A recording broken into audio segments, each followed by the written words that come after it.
Hello everybody and welcome to another round of the Roasted Record Sportscar Challenge here by Bitepoint Racing here. Tonight we are live from Road America for the first of two 90-minute races this season. Feels like the season after this round is probably going to be into the swing of things, really, after the opening three rounds of the championship have already gone past in January. It's myself, O'Leary, and Tristan Herbst in the commentary box for you tonight, with Jim Cunningham behind the broadcast cameras of this one of our broadcast here today. Tristan, good to be alongside you again for another round. It's 90 minutes tonight, which, as I say, means we're going to get into the meat of the season after this, really, but the longest night of the season so far coming up here from Road America tonight. So going to be a different challenge compared to the hour-long races we've had so far. Yeah, especially the fact that we are running the multi-class, but I think it is going to be some good racing action. The GT3s and LMP2s are well suited for endurance racing, and so we've got ourselves a bit of a mini endurance here today with this 1 hour and 30-minute race, and couldn't have picked a better track. Road America for round number 4. I feel like it's a pretty good track layout and a pretty good pick for a 90-minute endurance race. So yeah, I mean, I'm genuinely excited to see what the cars can do out there today, especially with the traffic management around a slightly more narrow circuit. Let's have a look at the schedule as it runs, or indeed just talk through the rest of it, because we've got only we're not only a couple of weeks away from the halfway stage now. Indianapolis is next week before we get the first week off for a little while. I think that's for the Bathurst 12 hour, if I'm remembering correctly, here in iRacing. It is indeed. That's on the 21st of February, so we are going to be taking the night off the night before, because as I've said before, the main split that starts in about 12 hours time from now, so we don't race on the one before, as we do as we took the week off at Daytona, and we will do at Sebring as well for those longer events. After we return from that week off, though, the Circuit Gilles Villeneuve in Montreal is next, followed by Interlagos, and then the second of the 90-minute races. That's going to be a very difficult one at Virginia. That's a tight circuit indeed, and a very long race. Road Atlanta as well doesn't get much easier at there, although that's a shorter race, and then you get to Sebring, which will end the season, and it will be good practice excuse me, for everybody the week before, with the iRacing 12 hour coming up. So that's the schedule, running through all the way till the 3rd of April. Let's have a look at the championship standings coming into tonight with last week's first. Let's go to GT3 Pro first with Michael Anderson, who was only leading by 8 points. It's the closest championship by far here in GT3 Pro. 29 points separating the top 5, which isn't a lot really at all. Top 3 separate by only 12. Francis Crosby and Austin Schildhauer are the top 3. Zach Houston, who's won a race so far this season, is in 4th place at John Voigt. Paul Basson, Jordan Butler, Sebastian Trio and Patrick Rich round out the 9 drivers who scored points in this category so far. GT3 Pro-Am is led currently by David Volpe, also close here. This was the closest championship coming into the last round, but he now leads by 9 points in front of Zach Shepard. John Bostwick is the other of the 3 race winners we've had so far this season. Lots of different winners over the course of the GT classes this season. Jason Holland and Jordan Cox round out the top 5. Jeremiah Cohn then next, tied with John Pittenpole. Then it's Anthony Wells, Tyler Crowe and Brian Lavresa, who round out the top 10 here for this latest round as well. And then into the LMP2s, well, Mauro Santa Maria is leading by 23 points over Alan Aguilar. And Scott Mowry is 3rd place at the moment. Then David Turnbull and Edwin Hendricks, who won last week, rounds out the top 5. Justin Negret, bit of a gap back to him, to be fair. Justin Bock, Houston Holiday, Mateus Mendoza and Nicholas Sigrist rounding out the top 10 there in LMP2. Some class changes to tell you about, actually, in the meantime.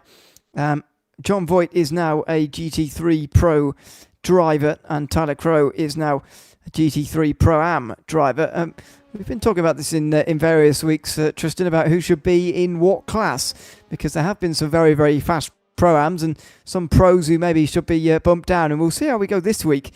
But so far, we've got the top 3 in GT3 Pro better than the pole sitter in Pro-Am, and that's better than we've had so far this season. But I mean, guys like John Voigt have been really mixing it up with the overall leaders in GT3 Pro, so it really only made sense to bump them up into the GT3 Pro class now from this round going onwards.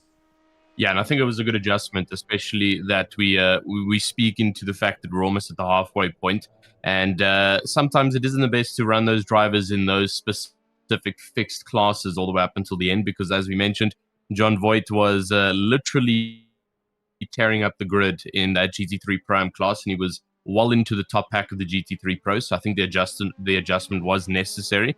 We also obviously have Brandon Hursting. I believe he's dropped off from the LMP2s and he's moved into the GT3 class.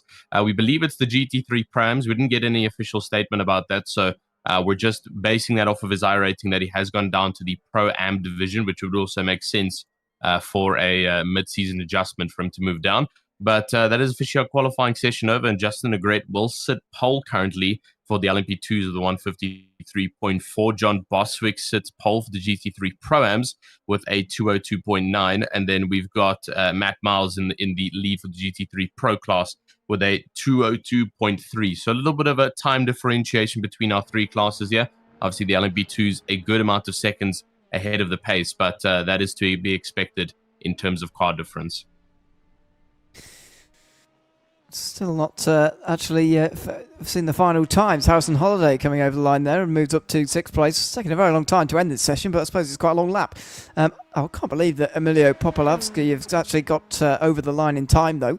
The timer has been expired now for 2 minutes, but the lap time's less than 2 minutes, and he's still going here, so not entirely sure what's going on here and whether this is even going to count or not. It looks like he's slowing down anyway in towards turn 13, Bill Mitchell Bend, and so it's not going to matter anyway. And the field should stay as is.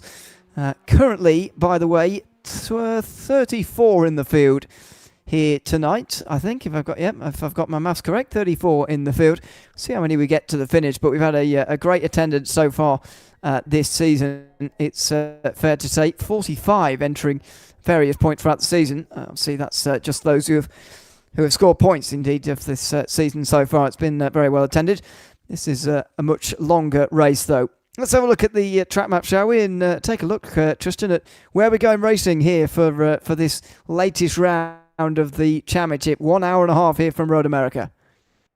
Yeah, all the way deep buried in Wisconsin of the Americas, northern continent of North America. And Road America, it's a track commonly raced with the GT3 classes, and obviously it's a mixture of other classes of race here, but it is a very well-known circuit for GT3 and LMP2 racing. It's got a great layout as well. It's a slightly narrower track, like we did mention. You can see a slightly less gradient as to what we're normally used to for a track such as Spa, starting slightly higher, and then obviously you go to that uphill climb coming towards that turn number 1. And a couple of the corners, unfortunately, not named at this track. We do have a couple of combined names, but currently what we're looking at is the first couple of corners. So turn number 1, the right-hander, down towards turn number 2, which is slightly more downhill. And then we head towards that moraine sweep, which comes into that pinnacle left-hander where we see lots of overtakes. Turn number 5 and turn number 6 goes back uphill towards Hurry Downs. That's turn 7 towards turn number 8. Again, going back downhill towards turn number 8. And then from turn 9, 10, and 11, that's all about the carousel going towards the flattest part of the circuit,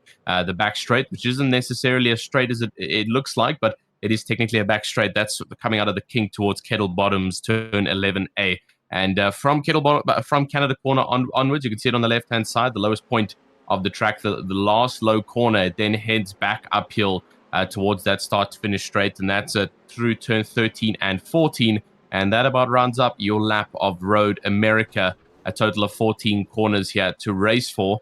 And I've got to say, I think it is going to be a pretty good circuit in terms of watching today. We've got 3 different classes, and Ewan, indeed, your math was correct. 34 cars racing on today's grid. And I think they're all going to prove themselves here today on round number 4. Yeah, it is going to be relatively busy out there. The warm-up session is just underway at the moment, and everybody's going to be able to get used to having the traffic around them again. But this is going to become something they're getting very, very used to now in this season. I think the previous round, as we see a Porsche spinning there out of the carousel for whatever reason, slightly far down as well down the. But anyway, never mind.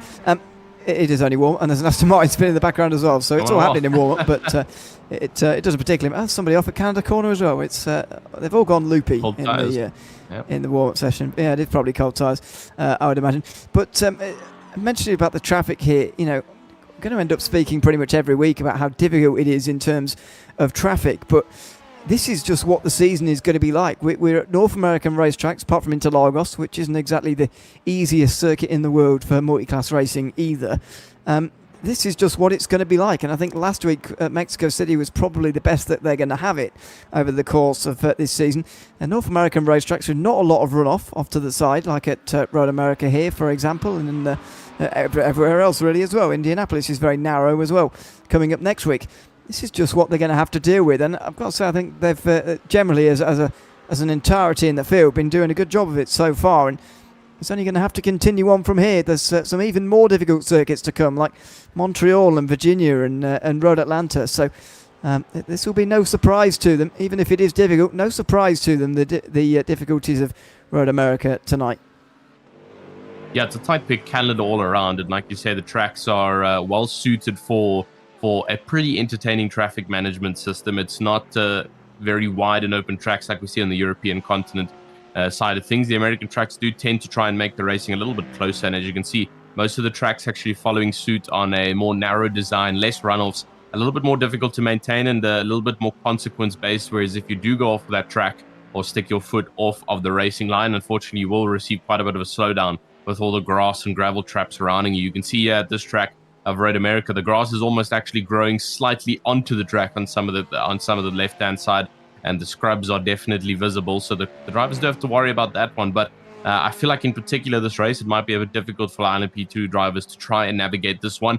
Like we've mentioned quite a couple of times, very narrow circuit compared to what we've seen previously, especially at Mexico City. It was probably our widest one that we would have had so far this season, but now we've moved over to Road America, where it does prove to be quite a challenge to overtake a car and keep the overtake consistent without jeopardizing the race of that GT3 class. Because a big thing to remember with overtaking and traffic management is that it is never the job of the slower driver. It is never the job of the GT3 in this case to make sure that overtake happens. It is all up to the LMP2 to navigate the traffic and make sure he overtakes in a safe environment. Otherwise, the penalty might be getting chucked his way if he does ruin the race of a GT3 car. So it's all fair and well, but they do have to make sure they keep their head nicely screwed on when it comes to traffic management.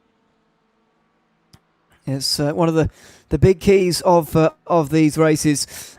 Now, in LMP2 here tonight, we've got most of the big names here. Alan Aguilar is here, currently second placed in the championship. Scott Murray here from third place. David Turnbull, the list goes on, etc. But Edwin Hendricks isn't here, and neither is Mauro Santamaria, and that's the championship leader, Mauro Santamaria. Just wonder what an opportunity it is for those LMP2s, and just how those guys are going to approach this round of the championship, because of the fact that those very big names aren't here in this round of the championship. Yeah, definitely so. But here our grid is officially forming, and you can see the LMP2 cars are getting ready to position themselves. And then we have the starting grid. Justin, a great will lineup in P number 1 for row 1. Alan Aguilar sits second, and that's a pretty common front row that we've seen most season long. P3 is David Turnbull with Blake Ward next to him. Blake Ward actually having a pretty good start here this time around. He's usually slightly lower down. Nicholas Secrest will take P5 with Harrison Holiday getting a slightly better qualifying time there towards the end in P number 6. We then have the likes of Justin Bock, who's trying to look into turn number 1 and avoid those incidents, and Scott Murray in P number 8, who sits alongside him. P number 9, though, in row number 5, we have Dax Brown, who will sit alongside Jacob Sheridan in P number 10. I got to say, great liveries all around from the LMP2 classes. Yeah, P number 11 is Emilio Poplawski, who we haven't seen this season yet, I don't believe. And then we have Matt Miles, the leader of the GT3 Pro class. He's P12 overall. After Matt Miles, we then move on to row number 7 of Francis Crosby and Zach Houston, the two runner-ups to the GT3 Pro class, and they start second and third in class, P13, 14 overall in row number 7. We then move down towards row number 8, and we've got John Bostwick in P15, followed by Jed Cotterman in P16, and Jed Cotterman is in your Pro-Am class as well as John Bostwick, so there's our two Pro-Am leaders. Zach Shepard, followed by John Voigt in P17 and P18. Remember, John Voigt has moved up into that Pro class. Zach Shepard, I believe, still sitting in that GT3 Pro-Am class. P19, Tyler Crow to Michael Anderson from the Bitepoint Racing team. And that rounds up your row number 10. Moving on from row number 10, we have row number 11. and that's P21 for Brandon Hersing, who I believe has moved down from the LMP2 class into the Corvette. P number 22, Lorenzo Arajo, in that fancy, very complicated Red Bull livery, but easy to spot. So I've got to say, he's made it easy for the commentators. P23 though for David Volp in the golden, looks to be a golden eagle of sorts, the blue Mustang, followed by Jordan Cox in his gradient style Porsche 992 in P number 24. We then move on to P number 25, and that follows with Blake Pietenpol and Austin Schildhauer in his good old 2002 inspired BMW M4 from the Formula One era, 2002 era. Great livery going on there as well. Jason Holland a little bit further down, 27th, with Weston Adams in 28th, and that's your row number 14. Only a few more to go. We are 29th, which is Jeremiah Cohn, followed by Martin Lipsky in 30th position. And then row 16, our final, second last row of today's racing, Patrick Rich in 31st with Timothy Schaefer 32nd. He had a bit of a rough running last round, if I can remember. And then we have row number 17, your final row on today's grid, and that's Anthony Wells, followed by Aaron Sanford, who will round off this grid in his Lamborghini Huracan Evo 2 in P number 34. He's got the helmet on. He's ready to try and chase down on the rest of the grid, and we'll see if he can make it possible in today's race. Yeah, indeed. We'll see how they all get on as they make their way through the formation lap. That's a very long formation lap here, to be honest. I think pace laps around here take about 4 minutes. So, well, there you go. That's about the set length for the warm-up session. We go again, but there you go. It will be a start from the front of the field for Justin Negrete on the inside and Alain Aguilar on the outside line. Big chance for Aguilar, as I mentioned a moment ago. He's only 23 points behind in the championship, and Mara Santa Maria not here. It's a big chance for Aguilar to maybe get past him in the championship here early on, but let's wait and see. He's got to see off some fierce competitors. A reminder once again that the safety car would potentially come out in the races this season. We have seen it 3 times, but it can't come out more than once in a day now. We have changed the way in which the safety car comes out. Hopefully we don't see it over the course of the 90 minutes here today. We do want to see full strategy work itself out, but you never know whether it will turn up or not. It will give us a long time behind the safety car, though. As I mentioned, it's 4 minutes to get round here under the safety car. A very, very long lap indeed. But let's see how they get on here tonight, as the pace car has its lights off now. Maybe the only time we see it. It will pull into pit lane to the right-hand side in a moment. One of the easier pit entries that they'll have to make here over the course of this season. Just pull to the right-hand side and make sure you don't lose it on the brakes going up the hill. Shouldn't be too difficult, he says. And they'll be taking that at least once over the course of today's race, perhaps twice, because of the extension in the race. It's an early start then. Justin Negrete not waiting around at all as the pace car pulls into the pit lane. He doesn't want to wait around and he gets going, catching the others off guard by the looks of things. Alain Aguilar in second position, trying to box in those two battling side by side in behind, Turnbull and Ward, who are basically trapped there between the wall and his car blocking the road. Through turn 1 they go for the first time, and it's clean as you like from the LMP2s on the first lap. Yeah, great start there from Justin Negrete. And what a great pull-off that we received from him. Matt Miles is actually following similar suite, and he's managed to catch Francis Crosby as well as Zach Houston off by guard. I mean, that's already a 5/10 gap there for the Mercedes driver, and now Crosby's got to watch out because Houston is just on the backside of the number 92 and coming into turn number 1. Let's hope that the GT3 Pro class mixed with the AM class can keep it as clean as we saw with the LMP2s as they already navigate around the second sector on the circuit. I am seeing a name drop off. I see Scott Murray's dropped off from the LMP2s. So obviously something's happened a little bit further up on the grid.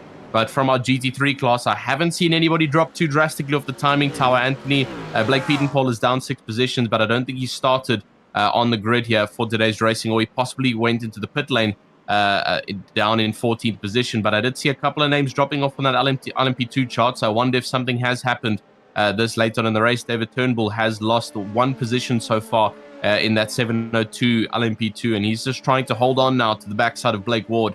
Let's see if he can hold on for the rest of this track. But remember, this is a 1.5 hour long race. Here's Dax Brown. I did see a name, and it's possibly Scott Murray, and just not navigating the braking on the LMP2, especially on lap number 1, where the tires and brakes can both be a little bit cold, and just losing the car, unfortunately. Thankfully, nobody gets taken out with him.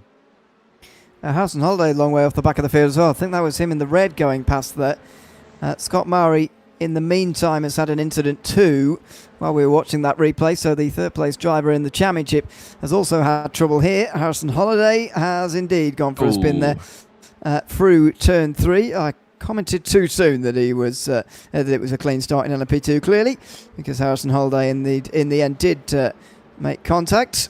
So that's how he dropped initially to last, but he's made up 2 places since, not only with that spin for Dax Brown, but also for Scott Murray here. Also, yeah, Blake, you were right. Blake Pittenpole did start from the pit lane, but he did go off the racetrack as well at some point. Jason Holland is now off the racetrack as well in GT3 further down, and we do have a safety car out there on lap number 2. We've seen some very early safety cars this season, and this is part of it. Down on the brakes, that's too late on the brakes there from that. Oh, well, no, not quite actually. I've probably gone a bit too soon there. Bit of contact, and that's just a little bit of a sort of shoulder barge, if you like. Jason Holland, though, had a proper incident because he's dropped 11 seconds to the driver in front. So he must. Oh dear, there's a Mustang in the background there as well. So it was all happening back here. There's that dive we just saw a replay of further. There we go. Ooh. There's the contact that's brought out this safety car. It's a combination of all those contacts down in towards Canada corner, but that McLaren of Jason Holland, the one who's got by far the most damage. Oh, and he's going to get stuck. He's going to. Oh dear, that's close. There's a very weird ridge there in the gravel trap, and he very nearly got stuck. But this is the reason for the safety car. The only one of the day. Jason Holland is in the fence down at Canada corner on lap 1. Yeah, the Mustang just missing his braking point a little bit there. I guess he was slightly boxed in, maybe missing that braking indicator, and this is why you always need to make sure you've got quite a couple of braking indicators going into specific corners, because if you do get boxed off in terms of your vision, well, unfortunately, that is what happens to the Mustang drivers. But just to note as well, with the safety car, how it works, it is based on a certain amount of incidents happening in a specific time frame, and so obviously we've had just a bit too much happening in one go, and we did see a couple of those incident points coming primarily from our GT3 class. We saw it a bit from the LMP2s, but they started easing off, and the GT3s getting a little bit touchy with each other. Justin Agret well into P number 1 now. I mean, 4 seconds ahead of Alan Aguilar, obviously under the safety car conditions, but he's already managed to pull this completely away, and there comes our pace car out of the pit lane now only. So even though we were under safety car conditions, this is officially the start of the running order behind the safety car, and unfortunately, he's going to lose that gap to Alan Aguilar, as everyone's going to begin to concertina again once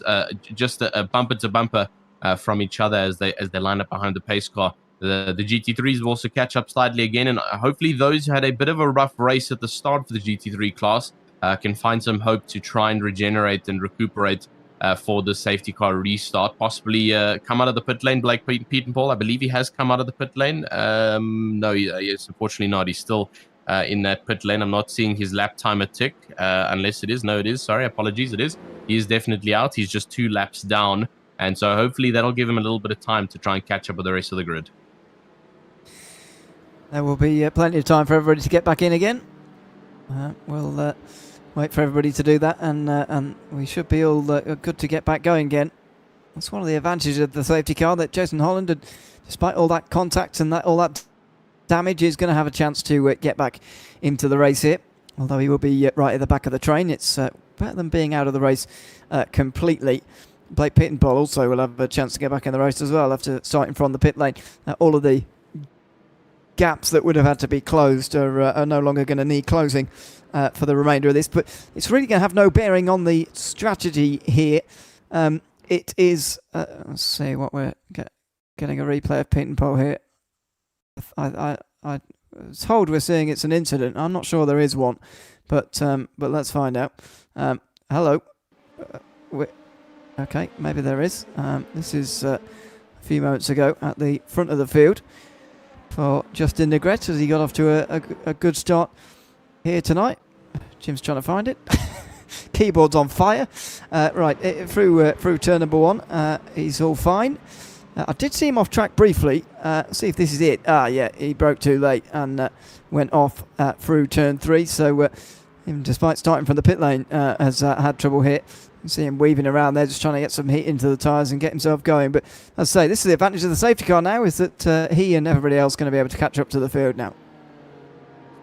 Yeah, thankfully with the safety car restarts, it does allow for that the grid to combine back together. And usually the safety car comes slightly later on when the grid does start to dissipate, especially in such a long race. And like we've already mentioned, Ewan's mentioned it already, is that there is only one safety car in this entire session. I don't even think it's 2 safety cars for this full 1.5 hour, like we would normally have one for the 60-minute. Unfortunately, it is the same standard. So one safety car across the entire board. So unfortunately, if we do have another large-scale incident towards the end of this race or towards the mid-pack of the race, there will not be any Bird Maylander out on track. There will not be any safety car or pace car, and the drivers will just have to do with whatever they've got on track and make do to get towards the end of that race. So now is the time for them to recover, but they do need to try and play it a bit safer. If they did have those spins early on, try and remember those braking points, try and get the cars rotated and not touch the grass. So remember, the big thing with grass, especially in iRacing, is once you get those tires in, it does tend to pull you in like a clingy best friend, and you might be sitting on the side of the track before you can get back on. So got to watch out for that grass, because it will pull that GT3 right off of the track barrier, and they do definitely have to watch out for that. But as we do come towards the starting lap yet again, the pace car is indeed still out. His lights are still beaming left to right. So we've still got possibly one more lap, maybe another lap. I don't know if we can get a track map on to maybe see where the drivers are currently situated. We'll also get your live timings up on the left-hand side to see where everybody currently stands. But for the time being, I believe it's still catch-up game for those drivers towards the backside of the grid. And there we can see number 14 is still trying to catch up. And that is Jason Holland, who's still trying to get towards the top of this race. And we do have a stopper as well from Scott Mowry, but I'm not sure about this call at all, to be honest with you. I think the reasoning is so that he knows there's going to be 2 pit stops in this race.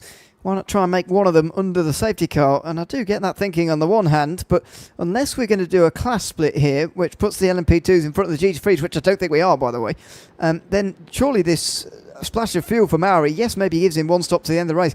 It's going to cost him a load of time here to get through on all of these GT3 cars, isn't it? Because there's what?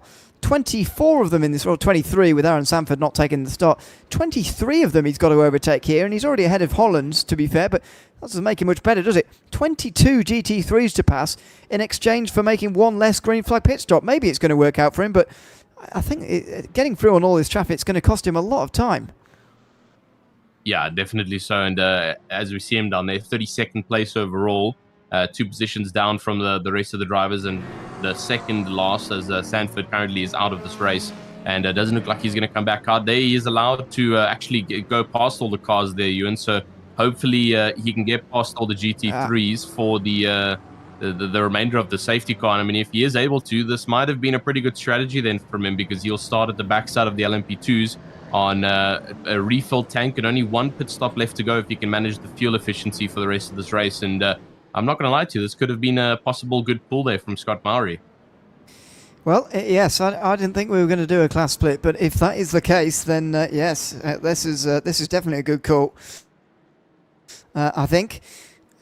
To be fair, the others aren't going to have used very much fuel at all, which does negate the advantage a little bit, but it just gets him a few minutes closer to being able to make it on just the one pit stop here. We will wait and see. Maybe he's still going to need to make 2 green flag pit stops. It's only going to reduce that pit stop, but maybe that's still a good thing. Justin Negrete is going to lead the field, nevertheless, to another restart. And I think all these guys are going to be pleased now that they know how long the race is going to be, and indeed that there isn't going to be any more safety car interruption within it, because it's the only one. They know that, and now there's got more than an hour and 15 to sort out where they're going to finish in this race. Yeah, and we've seen it in those 1-hour races that when the safety car does come out, it does tend to take up quite a bit of time, like about an entire 1/6 of the race time. As we can see already, 11 minutes in, we've only actually done about 1 or 2 laps of racing. The rest has been under safety car admission. And so thankfully for this race, we've got that extra half-an-hour extension that the drivers get to utilize. So the safety car isn't going to hurt as much as it normally would in the 60-minute races. But I do definitely agree with you. They are probably pretty thankful that this is not going to happen again. Justin Negrete doesn't have to lose that huge gap that he's built up again due to a safety car condition. So let's see if he can get a similar style restart as what we saw at the start of this race. Hopefully he can pull away from Aguilar. And try and extend that gap as fast as possible. We saw 4.4 seconds of a gap before that safety car restart. So let's see, can Negrete do it again, or will Aguilar have a bit of a launch this time and try and contest him for the win of this race? Let's see here as Negrete brings the field out of the final. Oh, and he's not being challenged particularly closely by Aguilar. Now he just pulls up to the back of him, does Aguilar, and Negrete waits a bit longer this time. Everybody knows he went early last time and he waits a little bit longer, but lulls them into it and now launches. He hasn't got quite a big of a lead as he did on the opening start of this race, but it's a nice lead. And a big gap being left by the GT3s. Matt Miles is currently leading the way in the GT3 class. Negrete in towards turn one, though, is going to lead the field around very, very nicely here, followed by Aguilar, then Ward. Turnbull under pressure from Nicholas Sickrest for fourth place is the closest battle on this restart, but it's nice and orderly from those LMP2s as the GT3s also come to the green flag. Restart here now as well.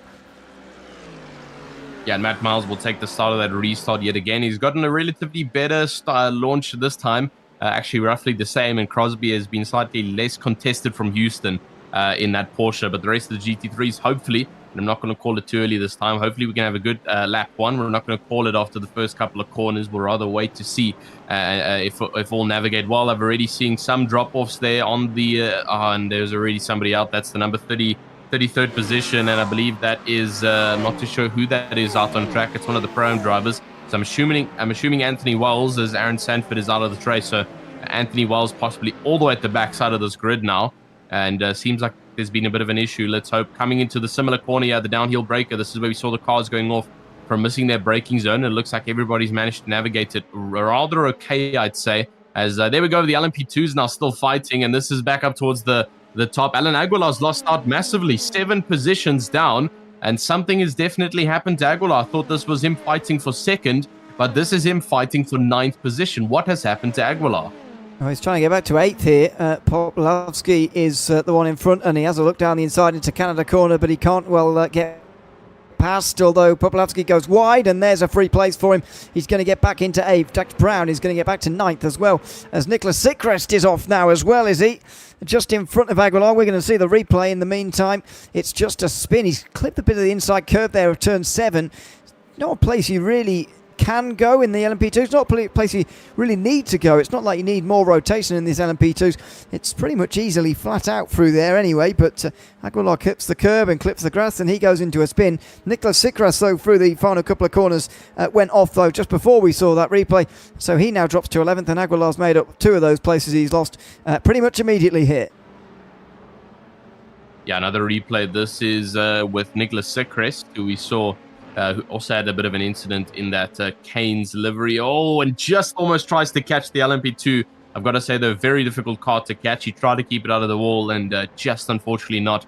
The right side of that car will be a little bit damaged. Hopefully no suspension damage whatsoever, but just trying to control the counter steer there, and I believe he just gave a bit too much, and the car started becoming slightly unreactive and unpredictable. And that's exactly how you end up in the wall. There's a crest down to 11th position now, and Ward will now take 2nd position. 1.5 seconds, though, from Negrete, who's already had a great pull-off after Aguilar has dropped off. Turnbull at 7/10 behind. He has another incident. This is one of the GT3 cars of Tyler Crow. This is coming through the same section we just saw the LMP2 have the incident. Was this possibly a repeat error as well? Coming through the uphill right-hander. I guess the gradient change is just playing with the traction and almost going into the racing line there, or Mustang almost hitting him as well. And very, very close call there from Tyler Crow. It's always the danger when someone's hiding behind the car in front that you just end up smashing a stopped car there. You see it happen quite often. And yeah, that was very nearly a disaster. This is Brandon Persing, meantime, who was an LMP2 driver in this series and is now, we believe, a GT3 Pro-Am, although we've not had official confirmation. Just based on his iRacing, looks like he would be. It's hard to tell, to be honest. Herzing on the back of Schildhauer here in the 23rd position overall. So you can see this is an overall fight, but not a class fight. But still interesting to watch in GT3 because these guys do fight one another nevertheless, even though they're not quite in the same class. So interesting to watch this. Herzing, though, can't get past Schildhauer on the way in towards Canada corner this time. Interesting that he's gone from LMP2 to GT3. They're not entirely sure for the reason for it, but it's hard to understate just what a big change it is to go from the faster class to the slower class in this series. Yeah, well, it's also the entire difference of car control. I mean, that LMP2 car has got zero ABS, and it's a very difficult beast to handle. It's a lot faster as well on the straights, and obviously a lot more downforce as well compared to the GT3. But I've got to say, it's a lot more. The GT3 is a lot more predictable. It's a little bit more controllable for somebody who might be newer to the sim, especially with that ABS assistance. And a couple of the spins we've seen in the LMP2 come down to just slamming those brakes slightly too hard, and one of the front axles, the front or the back, unfortunately locking up, and that just causes the over-rotation on the LMP2 and allows it to completely sweep itself off of the track. And that's what the drivers really have to watch out for. Trail braking, as you might have heard it as a concept if you do watch Formula One or other sports where there's no ABS involved, is a very key factor when it comes to LMP2 racing. It's also a key factor in GT3, but if you do make a mistake with it, it's not as punishing as it is in a non-ABS based car. You will unfortunately receive the wall or one of the grass traps, and so the drivers do have to be particularly careful. Justin Bock, who we did see have a bit of a rough race last time around, he seems to be doing rather okay up in 5th. Francis Crosby down to 13th position. Well, 13th position overall. He is still 2nd position, chasing on the backside of Miles, and 6/10 behind is Houston. Yeah, it's a nice lead he's got for Matt Miles. Chad Cotterman is currently the leader in Pro-Am, and he's next in line behind Zach Houston. Then you've got Bostwick and Shepherd, who round out the top 3 in Pro-Am. So 1, 2 and 3 in Pro, then Pro-Am, making up the top 6 for the GT3 class. Then Michael Anderson is next in line, followed by John Voigt. So a couple of the big names from the previous rounds of this championship of the recent weeks have ended up behind this top 6 at the moment, which is interesting. But look how close it's staying all the way through GT3. I mean, Anderson's not very far off the lead in the class, and he is all the way down in 7th place at the moment. He's 4.3 seconds off of the class lead, and he's down in 7th. It's a remarkable start to this race as far as how close it is in GT3, but how close is it going to stay? Well, that's for the LMP2s to decide, really, because when they come through for the first time, they are going to split this field apart. Yeah, definitely. So, I mean, it's a pretty relaxed race as we've seen for the past 3 rounds. The first couple of stints that the drivers get to do, and as you can see, the LMP2s are still a little bit of a journey away from that GT3 train. But as Ewan mentions, once that train begins to infuse, it turns into a bit of a Skittles box. You'll never know which car is going to go off next, unfortunately. And so they do have to worry about that one when they all start to merge. And you can see it is slowly starting to get closer. The P1 there of Justin Agreth compared to 32nd there of, I believe we said 32nd down in last position was Anthony Wells. And he's actually pulled into the pit lane now. So I'm not too sure if that's Tyler Crow after his spin. And so he'll be the first to get into that traffic management system by the LMP2s. But obviously, the real battle will start at Jason Holland. He's the final of the long train of GT3 cars, as Justin Crow has unfortunately been outcasted after that spin. But Justin Bock still up in 5th position. Aguilar is now on the backside of Justin Bock. It is green versus purple, and it's Hulk Smash coming into turn number 1. What can Aguilar do? Looking all over the place. Justin Bock goes defensive. He actually lets the position just go by over there. So Aguilar moves up into the next position. Up into 5th he will go, and uncontested by Justin Bock. Yes, it's important for Aguilar to move through efficiently, and so far he has done since dropping to the tail end of the LMP2 field with his spin through turn 7 not that long ago. Sheridan is next in line for him as Zach Houston continues to apply the pressure to Francis Crosby, and he does have a bit of a decision to make here, does Houston, because Matt Miles is nearly now 2 seconds at the front of this field. That is a strong lead, and Houston won't want to let this get out of control and let this get too far out in front of him right now. So I'd say he's got a decision to make. Does he try and help Crosby here on the straights using a bit of the reverse slipstream, if you like, the reverse toe, pushing him along using the air? Or is he going to try and go past Miles so that he can get into 2nd and chase Miles down himself?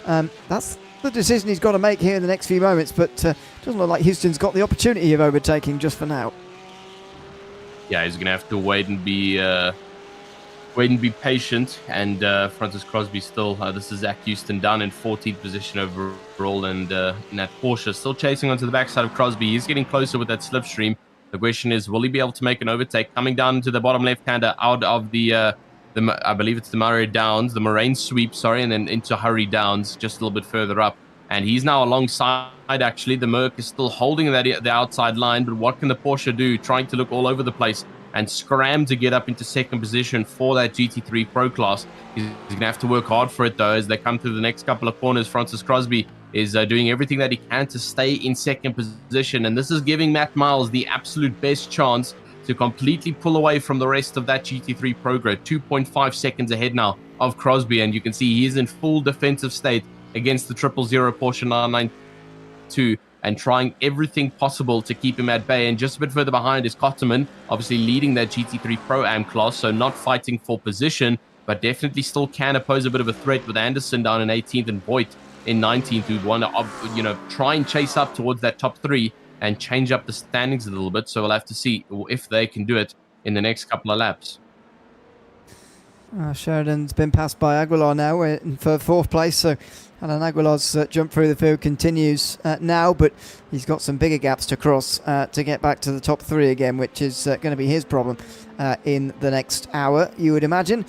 Houston, though, is going to continue to apply the pressure to Crosby, and as I mentioned, Houston's got that decision to make, but what is Jed Cotterman going to do now as he's caught up? As you mentioned, not in the same class, but will he feel that his class lead is going to be under threat by those two fighting in front, and therefore Cotterman getting slowed down? Because for Jed Cotterman, he's got Bostwick and Shepherd right behind him, so he won't want to get slowed down by those two and invite pressure on himself. So I wonder whether he is going to sit there and wait, or whether he's going to get in amongst it with those two cars not in his class.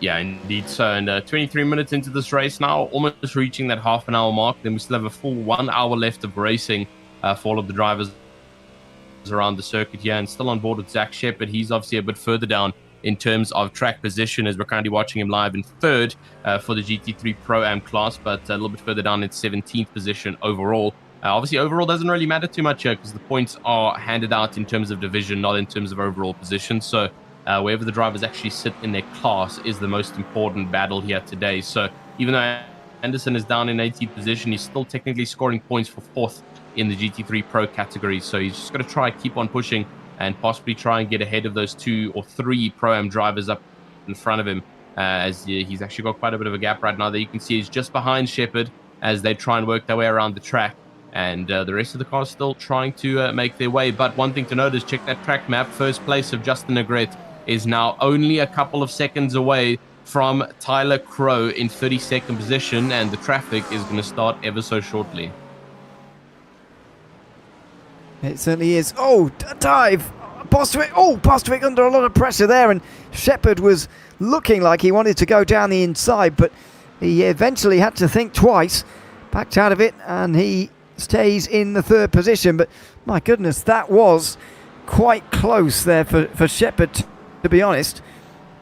This is absolutely very close to an incident there for Shepherd. He just had a look down the inside, but didn't properly go for it on that occasion.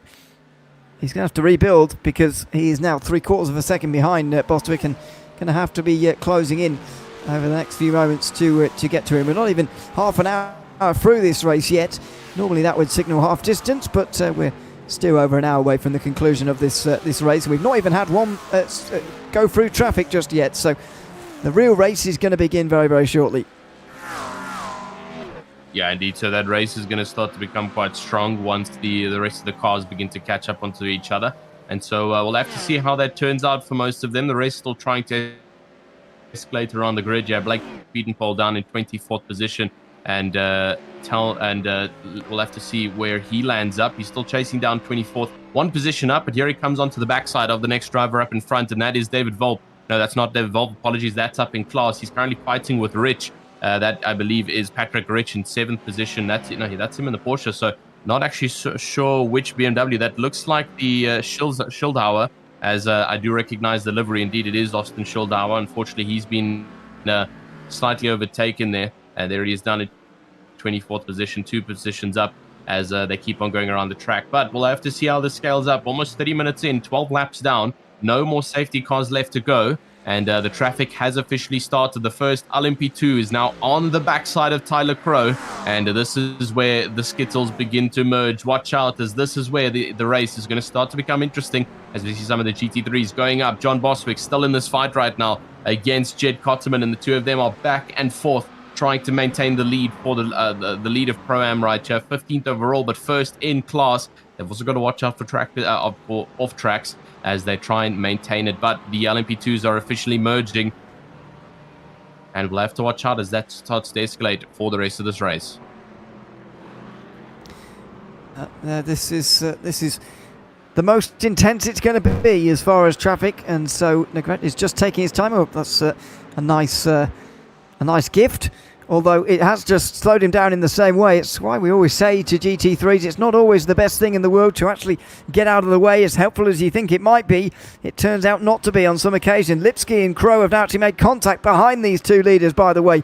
So not only is it just closed in the battle for the lead, they've also tangled with one another here. Down the straight towards turn one. Negret is on the inside, but Ward on the outside. He's not going to sweep all the way around there. That would have been very, very difficult. He switches back to the inside, though. Ward with a good run to the inside for turn three. And Blake Ward is not going to take the lead this time. Justin Negret keeps this lead just about, though.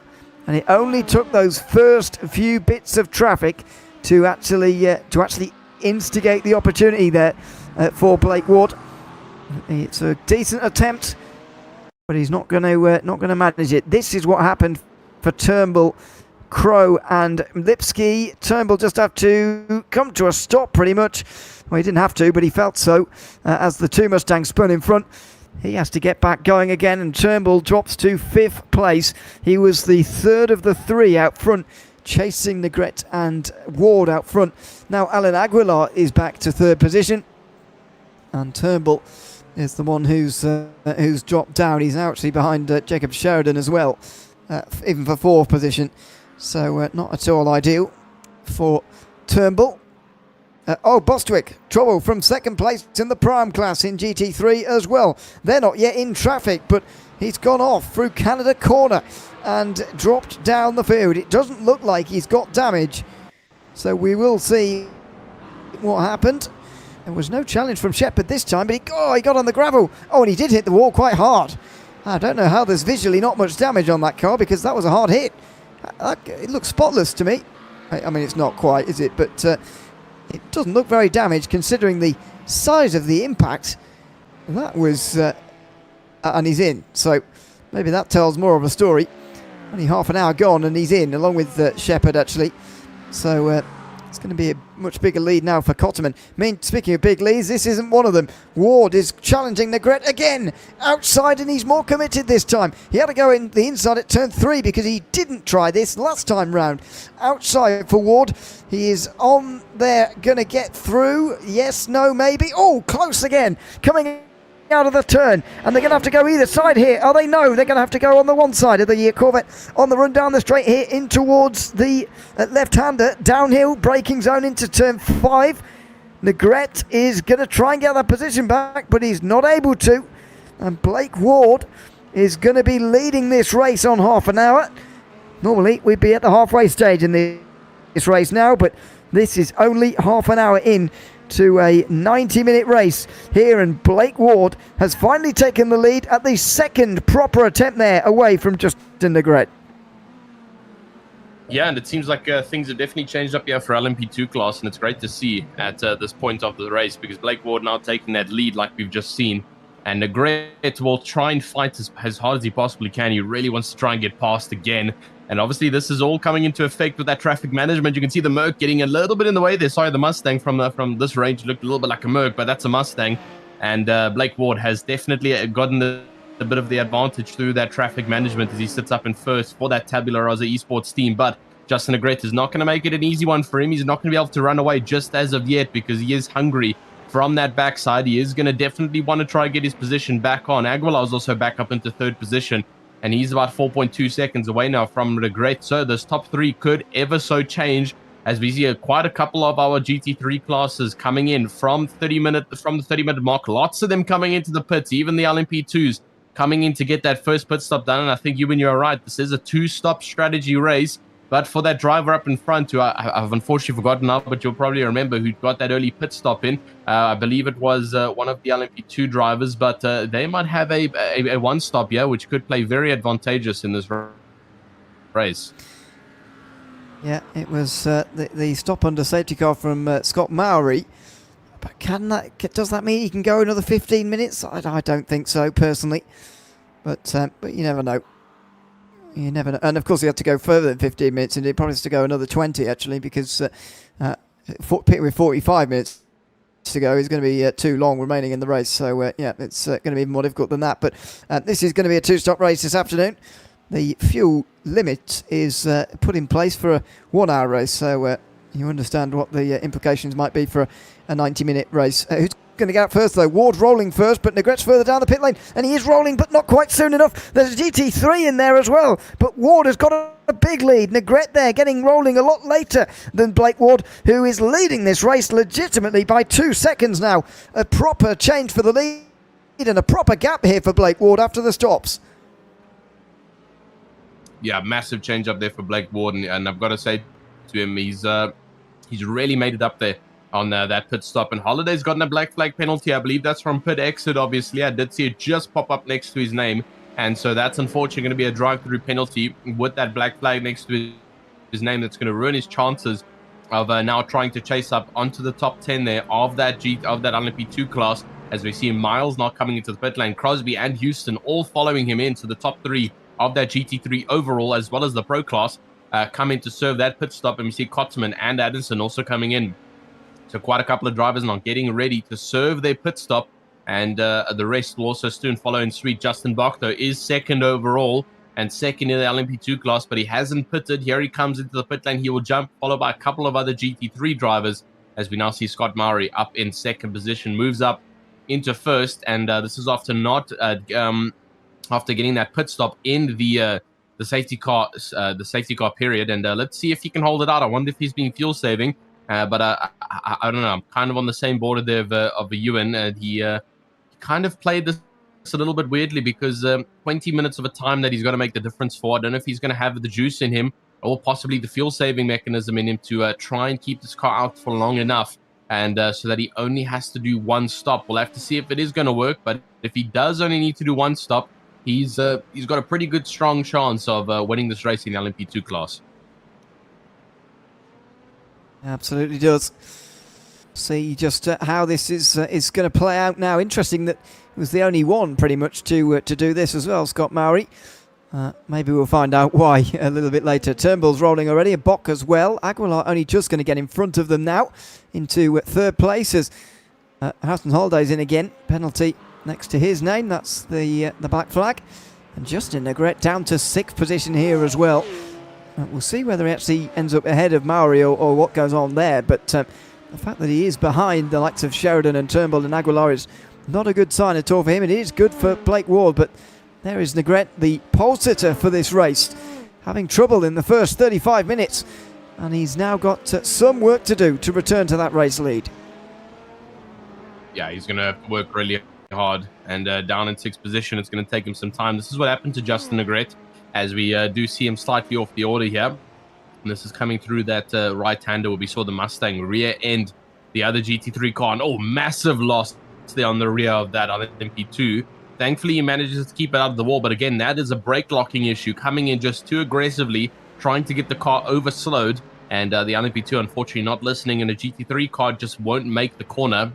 But in the LMP2, it'll do everything it can to make the corner, even if that means losing the rear end. And unfortunately for Justin Negret, that's going to be the case. Those rears are going to be nice and warm now, possibly a bit too warm if he's already been driving on those same tires for quite some time. So he definitely is going to have to watch out now for possible further incidents, because hot tires tend to lead to further spins. And so from the FTS Racing driver, he's got to try and work his way back up towards where he was. But it's a big gap between himself now and Blake Ward, unfortunately. And that gap time, that gap between lap times is going to take him some time to try and minimize. And yes, Francis Crosby from Bitepoint Racing, 14th position. And now with Zach Houston yet again on the backside, the Porsche with the yellow mirror tips and the blue overall 000, trying to chase down onto the backside of him. We'll have to see if he can make this work. but he's going to have to play a very defensive game if he wants to keep second and possibly try and chase up against Miles just a bit further up on this field. 2.1 seconds up ahead. Miles is currently sitting in a bit of a no man's land. Can Crosby catch up and try and reduce that overall time? We'll have to wait and see if he's got it in him. I was about to ask a very silly question. How's Jason Holland leading? The answer is obvious, of course. It came in under the pit lane as well, under the safety car, sorry. That explains an awful lot in this race so far. Checkered, meantime, behind Michael Anderson. That's a change from the pit stop phase. Anderson was hanging out at the back of the Pram leading group, which was 3 at its biggest before Bostwick had that contact with the wall through Canada corner. Now Michael Anderson looking for another position here as Cotterman is only just in front, and that would be good news for Anderson, especially because all the Prams would be dispatched off. But just as the pit stops have been made, the LMP2s are coming through it, well, some of them again, and some of them are still haven't completed it for the first time round. So there's an awful lot of traffic here to be dealt with. Outside line there for one of the LMP2s, and Anderson got to be so careful through the carousel there because the GT cars just cannot change their line so easily. Certainly not as easily as the LMP2s. And while we were talking about this now, Maori is into the pit lane after trying to get that massive undercut and possibly serve only one pit stop this race. He's in again, and unfortunately for him, I don't know if this is going to hold out and late into this race, unfortunately, as he's only in that now 38-minute mark. He's still got a good 52 or so minutes left of racing. I mean, I don't know, Ewan. I don't think that the LMP2 is going to be able to hold on for a full 52 minutes. And unfortunately for Scott Maori, this might look like the drop-off, even for Holland in 12th position. He's tried it, Jason Holland in 12th, and I don't know if that's going to work. Now, Maori's coming out of the pit lane.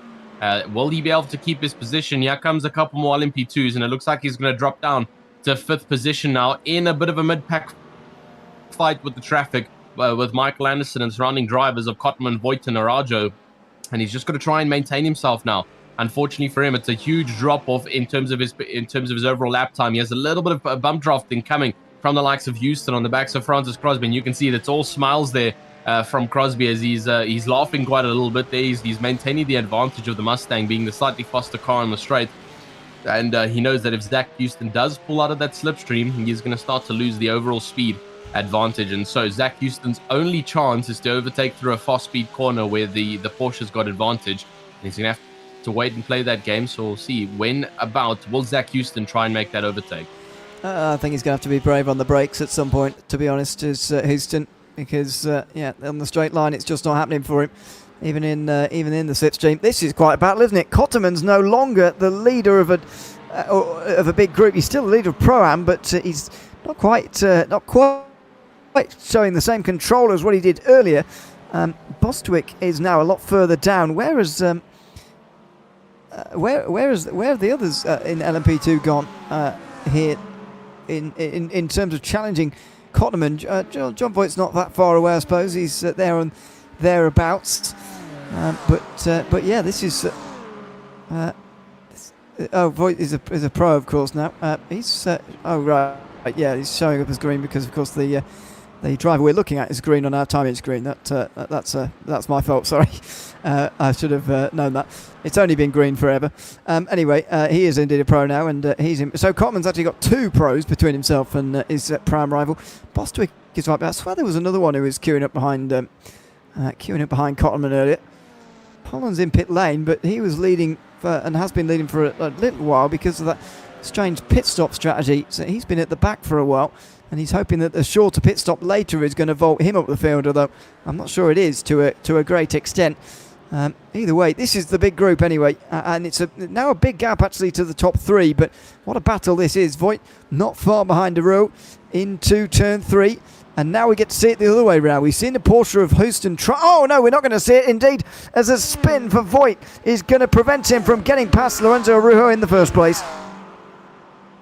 Yeah, man, that's very unfortunate for John Voigt, Deepwater Racing there. We just saw him, and we've seen him. He's been pretty good all season round. The only driver, I believe, on VR headsets, unless we've got somebody else who doesn't have a camera on, but very unfortunate there. And he's had quite a good run this season, and just losing out over there now, just coming into the next corner there of Road America here. And very unfortunate. Lorenzo Rajo down in 17th position, though. He's still busy fighting with John Bostwick, and not in the same class, though, so not fighting for direct position. But Bostwick, he's only got Arajo up ahead, and then he's yet again on the backside of Kotterman, which we've seen is the biggest fight currently of that GT3 Pro-Am class, as Bostwick and Kotterman have been fighting back and forth before the pit stops to try and score that win of the GT3 Pro-Am class. So let's see what can John Bostwick do to get past Lorenzo up ahead. It is Lorenzo's right to kind of be up ahead. He is in the higher class, but obviously it's all fair and well in racing. If John Bostwick is faster, he is going to make his mission to try and get past and chase into the backside of Kotterman. They have been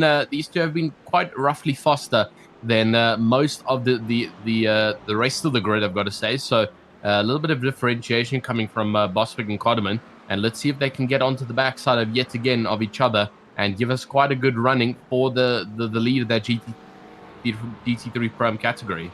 So I've just realised who's missing. I thought I was going mad. Zach Shepherd was, of course, in the top 3 earlier, and he isn't anymore. I'll stop being banging on about that now. Here, in the meantime, on the front straight comes Bostwick as he tries to pass Deruo. The McLaren is one of the better cars in a straight line. The Porsche is probably the worst. And so there's only one way this is going to go, surely. No. Bostwick decides to back out. I thought he could have done that if he'd have really wanted to get late on the brakes there in towards turn 1 and make the pass. I think he could have done it, but decides against it in the end. I mean, you don't want to get tangled up with someone not in your class, to be fair, but I think it's probably costing Bostwick time now, and they want to catch up to Jed Kotterman, who's currently leading this race, and he's going to need to be caught. Not going to be caught by Ruo, I don't think, so it has to be Bostwick who makes his way through. Does he go down the inside turn 5? The answer to that is also no. And so he's got as well a decision to make here. It's what's so interesting about the GT3 class. So many fights happen in this class, but not always for class position. But the effects they have on the class positions are very, very interesting. And both the top 2 in Pro-Am are in interesting predicaments at the moment, while they're not fighting directly.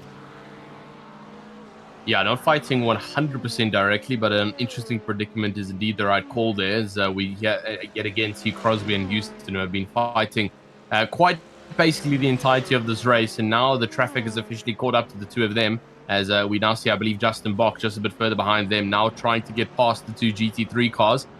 Let's hope he doesn't affect this race too much, because these 2 have been neck and neck, and this is yet again, like I mentioned, the overall second position for that GT3 Pro class. It is for the position of 13th, but second in class, and that's where the points lies. So these 2 have been fighting the entire time. Let's hope that the LMP2s can get past with quite a swift manner. But Justin Bach does have to worry, because he's got Crest on the outside line. It's actually a battle for those LMP2 cars, trying to navigate traffic as we see them now going too wide, trying to get past the likes of Miles. This is going to get slightly close between the 2 of them. And now Crest dives up onto the inside line, and Bach loses out during the traffic management, unfortunately, and he's going to have to settle for that position loss down to 7th. He is still on the backside of Nicholas Crest, but an unfortunate loss for him through trying to get past those GT3 pros. It's very quick, isn't it, in LMP2, how you can go from completely nothing in terms of battles to one happening very, very quickly. Bach on the way down towards turn 5, not that far away from Crest, who will successfully keep that 6th position, and helped a little bit by that Mercedes as well, who they both slipped past on the inside line there. I think that's the leader, isn't it, of Matt Miles at the front. Yep. Oh, no, that's the leader there, sorry, just up in front of Bach. So Miles is going to be overtaken, but look how difficult it is to pass through this middle sector of the lap. The LMP2s are much faster than the GT3s in sort of top speed and also in high speed corners. Watch here on the outside of the carousel, finally the downforce of the LMP2 is being shown. But before then, through the slow speed corners and through that middle sector, nothing to choose between them. And look at the gap that Bach has now got to Crest. It's actually allowed Justin Negret to catch up to Bach now as a result of being stuck behind that GT3. Yeah, this is going to be the next fight for us to watch over here, because Justin Negret, as we originally saw, was the race leader over here, and he's down in 8th position after that slight spin and slightly messed up pit stop strategy.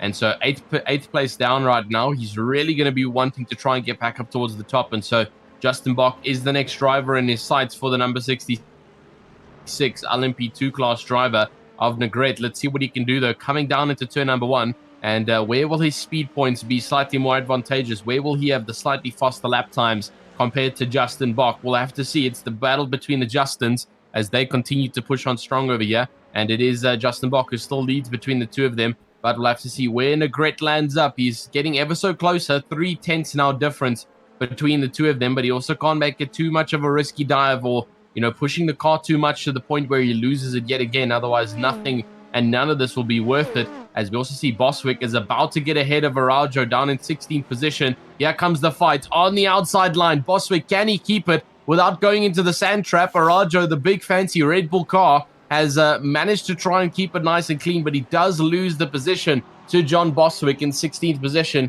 And now the fight between Cotterman and Boswick can yet again begin. Yeah, Bostwick ahead now of Aruo, and that's 2.5 seconds now for Bostwick to get up to Cotterman, but that gap is a lot easier to close when you're the one dictating the speed of the group rather than following somebody else, as he has been for quite some time now. John Voigt, meantime, battles away with Volpe in the Acura on the outside line there, Voigt, and he's... sorry, that's not Volpe in the Mustang. Of course, it's Patrick Rich who's making up another place, up 12 so far from where he qualified overall.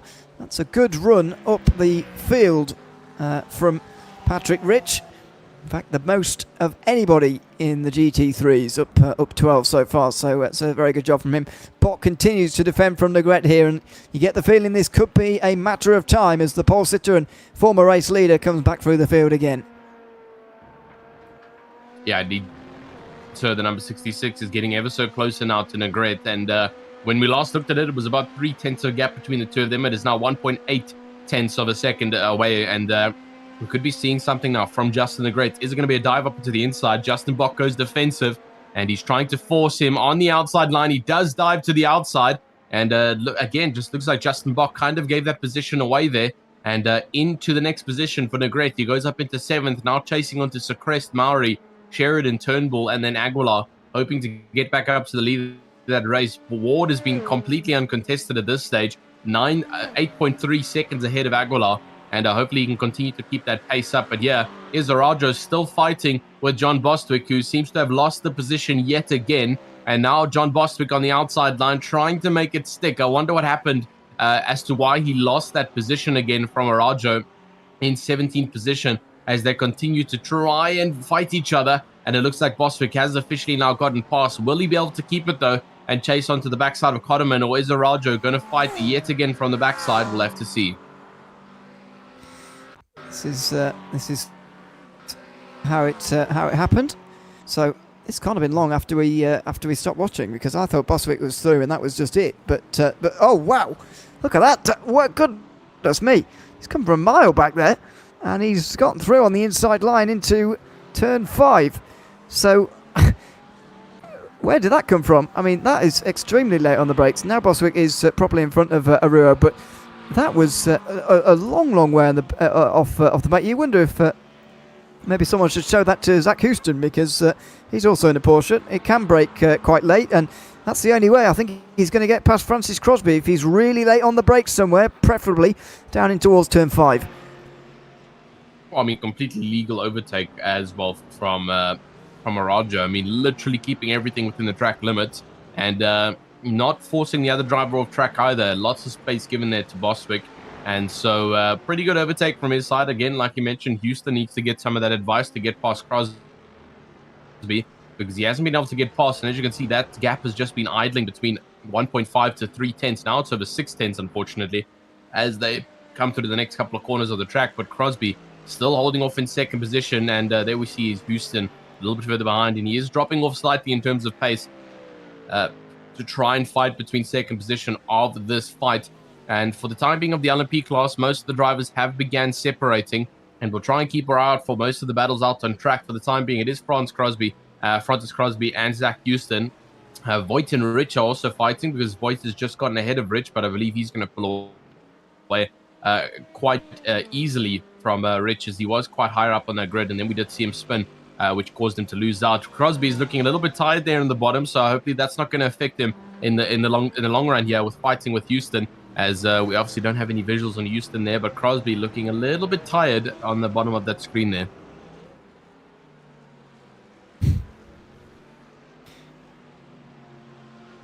He knows he's on camera, and it's always good that these guys are very good actually at sharing their camera with us. We don't often get to too many of them, but in other series that is. But here at the Roasted Record Sportscar Challenge, we always get a nice number of guys on the screen. Better concentrate because instead of trying to talk to us through body language, because Houston is still right in behind, and although Houston is it's not at the moment showing any signs that he's going to be late enough on the brakes anywhere to actually get past somewhere, he is putting the pressure on. What's he doing? That's a bit of water, I think, or a bit of a drink, and here comes Houston meantime on the way towards Canada corner. There's a long straight coming up in a moment, so we might well have a swig in a moment. But Crosby is doing all sorts at the moment, while also defending from Houston pretty comfortably, I've got to say. It's been like this for 52 minutes now, pretty much. Yeah, 52 minutes indeed, and this, I believe this battle is just going to continue to extend because Crosby is not making it easy whatsoever for the likes of Zach Houston. And the fact that they haven't even begun switching positions yet, usually it's a bit of a back and forth between the two drivers. One gets ahead, the other one overtakes yet again, but this time around, as we have this awesome over-the-shot shoulder angle from the likes of Houston's POV. But he just hasn't been able to get even remotely ahead of Crosby. And that Mercedes has just been planting its big-bodied car in the way in every single aspect and blocking Houston's attacks, especially in the Porsche's later braking and its rotation. The Merc is just trying to plan for better exit speeds where it can begin to run away on the back straights before the Porsche's got a little bit of a slipstream going on for itself. So we'll have to see how this is going to go down for Houston. But like Ewan mentioned, if he doesn't do something very innovative and try and find the inside line, brake extremely late, try and squeeze his car in and hopefully give it a fair shot there as well for Crosby, well, he's just going to sit in the backside of Crosby for the next 30 or so minutes of racing. It's an important half an hour to come here, with another pit stop to make as well for everybody. Let's not forget. See whether it is just going to be 2 stops here, or maybe even 3, because then you just got to half an hour. We'll wait and find out. As Houston here through the carousel, he's just not going to get the exit there required. Good speed through the middle of the turn, but not quite on the exit. And you can see at the moment the sun very much coming down. Not that it was out and beating on the racetrack too hard anyway, but this race may well end in some proper darkness in the next few moments. Here comes Houston again towards Canada corner. Just not even getting in the mirrors, not even moving around in the mirrors there of Francis Crosby, who's defending comfortably. And the longer this has gone on now, I've got the feeling, unless Houston's got some real speed that is being hidden at the moment by this battle, I think Matt Miles, unless he makes a big error or gets caught up in traffic, which of course is very possible, I think he's well on his way to a victory here. That gap is very, very large for the amount of time we've got remaining. Yeah, he's been able to pull such a great gap already in this 54-minute race. And with 36 minutes left to go, with that 3.5-second gap, and if these two, like we mentioned, just continue to fight for the rest of this race, and there's a very high chance of that, as Houston just not able to get past, while Miles is getting himself a free run towards that podium, top of the podium. And so we'll have to see how that goes for him. Scott Murray down in 6th position. He's now got Negrete on the backside. And Negrete is just trying everything that he possibly can to get back up towards the top of this LMP2 grid, where he was originally lying. And then obviously after the pit stops and the spin, like we've already mentioned, he's dropped all the way down to 9th position, back up into 7th though. And now trying to get past Scott Murray. It looks like he's going to be able to do it on the outside line, and diving up onto the inside now for the next corner. Great move for the likes of Negrete. Up into 6th position he will go, chasing on to the back of Secrest now. And these two have already fought this race once. Let's hope that they can keep it nice and clean. And for the rest of the cars, though, Voigt has gotten ahead of Volt. And so we're seeing a little bit of change there going. And actually, we were just talking about it. Houston has gotten ahead now of Crosby, who moves up into 2nd position for the GT3 Pro class. And Crosby's lost out somewhere. I wonder where Houston made the overtake happen, but he's moved up. And our producer saying, of course it happens when we're not on him. We've been watching the entire time, and as soon as we're not watching them, they make the position.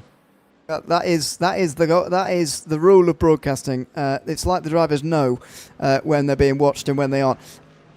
Oh, there you go. So there's a little late move on the brakes. Yes, it does carry with it a little bit of risk, as Crosby had to think twice about turning in there, but he gets away with it there, does Houston, and so does Crosby, who in the end is not made contact with by Zach Houston there, who gets through rather nicely, and that is a nice pass. But to me, that is just, he probably needed to make that 20 minutes ago to make this race interesting. And look at the way he's getting away from Crosby as well here. He is definitely quicker. Dax Brown is having trouble here, and it looks like he has retired from this race. He's pulled onto the pit straight there, and he is towed. And that might well be the end of him. Josh Bostwick, meantime, is into pit lane. If these guys are running out of fuel now, by the way, this is going to be a 3-stop race with a splash and dash later. And look at the amount of drivers following him. Voigt and Volper both into the pit lane as well here. So who can make it on 2 pit stops and who is going to have to stop for a 3rd time might be the bigger discussion point here. Yeah, that 3rd position, that 3rd pit stop could definitely change up the running order of this race. Especially as I don't think it was predicted that much. I think the 2-stop was definitely in the minds here of the drivers. The 1-stop was completely out of the window, but I think a 2-stop was looking to be the most reasonable outcome in today's racing. But looks like that might be changing. Ward and Aguilar have come in again, and so they come into that pit box. I wonder if Mauri's going to follow. This will be his 3rd pit stop if Mauri does come in, and that's going to be an unfortunate one from his side. And Aguilar, Sheridan, Secrest, and Negrete all coming into that pit box. Mauri will stay out, obviously. He's running slightly longer in terms of that fuel capacity after pitting slightly earlier than the rest of the drivers.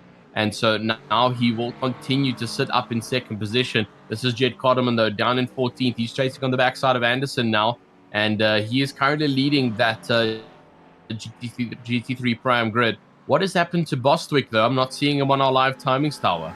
He's down in 24th. His pit stop was, how long was it? 22 seconds, a little bit long. Certainly longer than John Voigt and David Volper's there in the lane. Yeah, maybe Jim's just saying he might have took tyres. He might well have done that. We'll see what his outlap is like in a second here, and see if Voigt is closing at all. Although if they have, then there's not going to be much use comparing them. Just short of the hour, Negrete is in. So is Secrest and Sheridan. Well, these guys don't look like they're making it on 2 pit stops. It's been a bit of an under-the-radar theme, because I didn't think it would be a theme of this race. So I mentioned it in the last hour, but fuel saving might have been a real big factor over the course of this race so far. And, well, maybe those who fuel saved the best, and indeed are going to only need 2 pit stops, are going to win this race. That safety car, of course, will have helped them a great deal as well. Yeah, so it seems like the main move here is going to be the 3-stop strategy, and for those who can get that 2-stop in, that's going to play a monumental advantage to their name. Unfortunately for Scott Mauri, he's already on his 3rd pit stop if he does go in again, and that will definitely negate him from getting up towards the top side of the grid. Here's John Bostwick, as this is a replay of a slightly earlier coming into the pit lane, just to see how that pit stop went. Was there possibly up onto the jacks for tires, or did he stay low onto the ground? I believe he possibly did get some tires on. We'll have to see. Sorry, because Jim was fast-forwarded there, I thought he was speeding horrendously. All right, tyres it is. Yes, okay. And just a look in the background there. Volpe was on the jacks. I didn't see Voigt there on the jacks, though. I did not see the Acura up on the jacks. And to be fair, Voigt has gained 1.5 seconds since I saw them come out the pit lane, nearly 2 seconds. So that must be cold tyres for Bostwick and not Voigt. Cotterman is out here still on that 2nd stint of the race. He has made it to the hour, though. So maybe Cotterman is going to be able to again, I think it's just going to be really, really close across the board now in terms of making it or not. But let's wait and see here. 2 stops have been made by a lot of those in the LMP2 now as well. The top 3 we're still waiting for. Scott Murray, though, is definitely going to make it. So is he in a very good position in terms of this race because of that pit stop in LMP2. That pit stop now under the safety car makes even more sense when you see this race now. Yeah, definitely so. And I feel like we're just going to have to wait until the end of this race. All the variables are a little bit unpredictable, and I think there's just too much to play for at the time being, because now that we've seen the likes of Bostwick put tires on, Is it possibly going to come towards the end of that stint, and the drivers who have chosen not to come in for tires are possibly going to begin to struggle?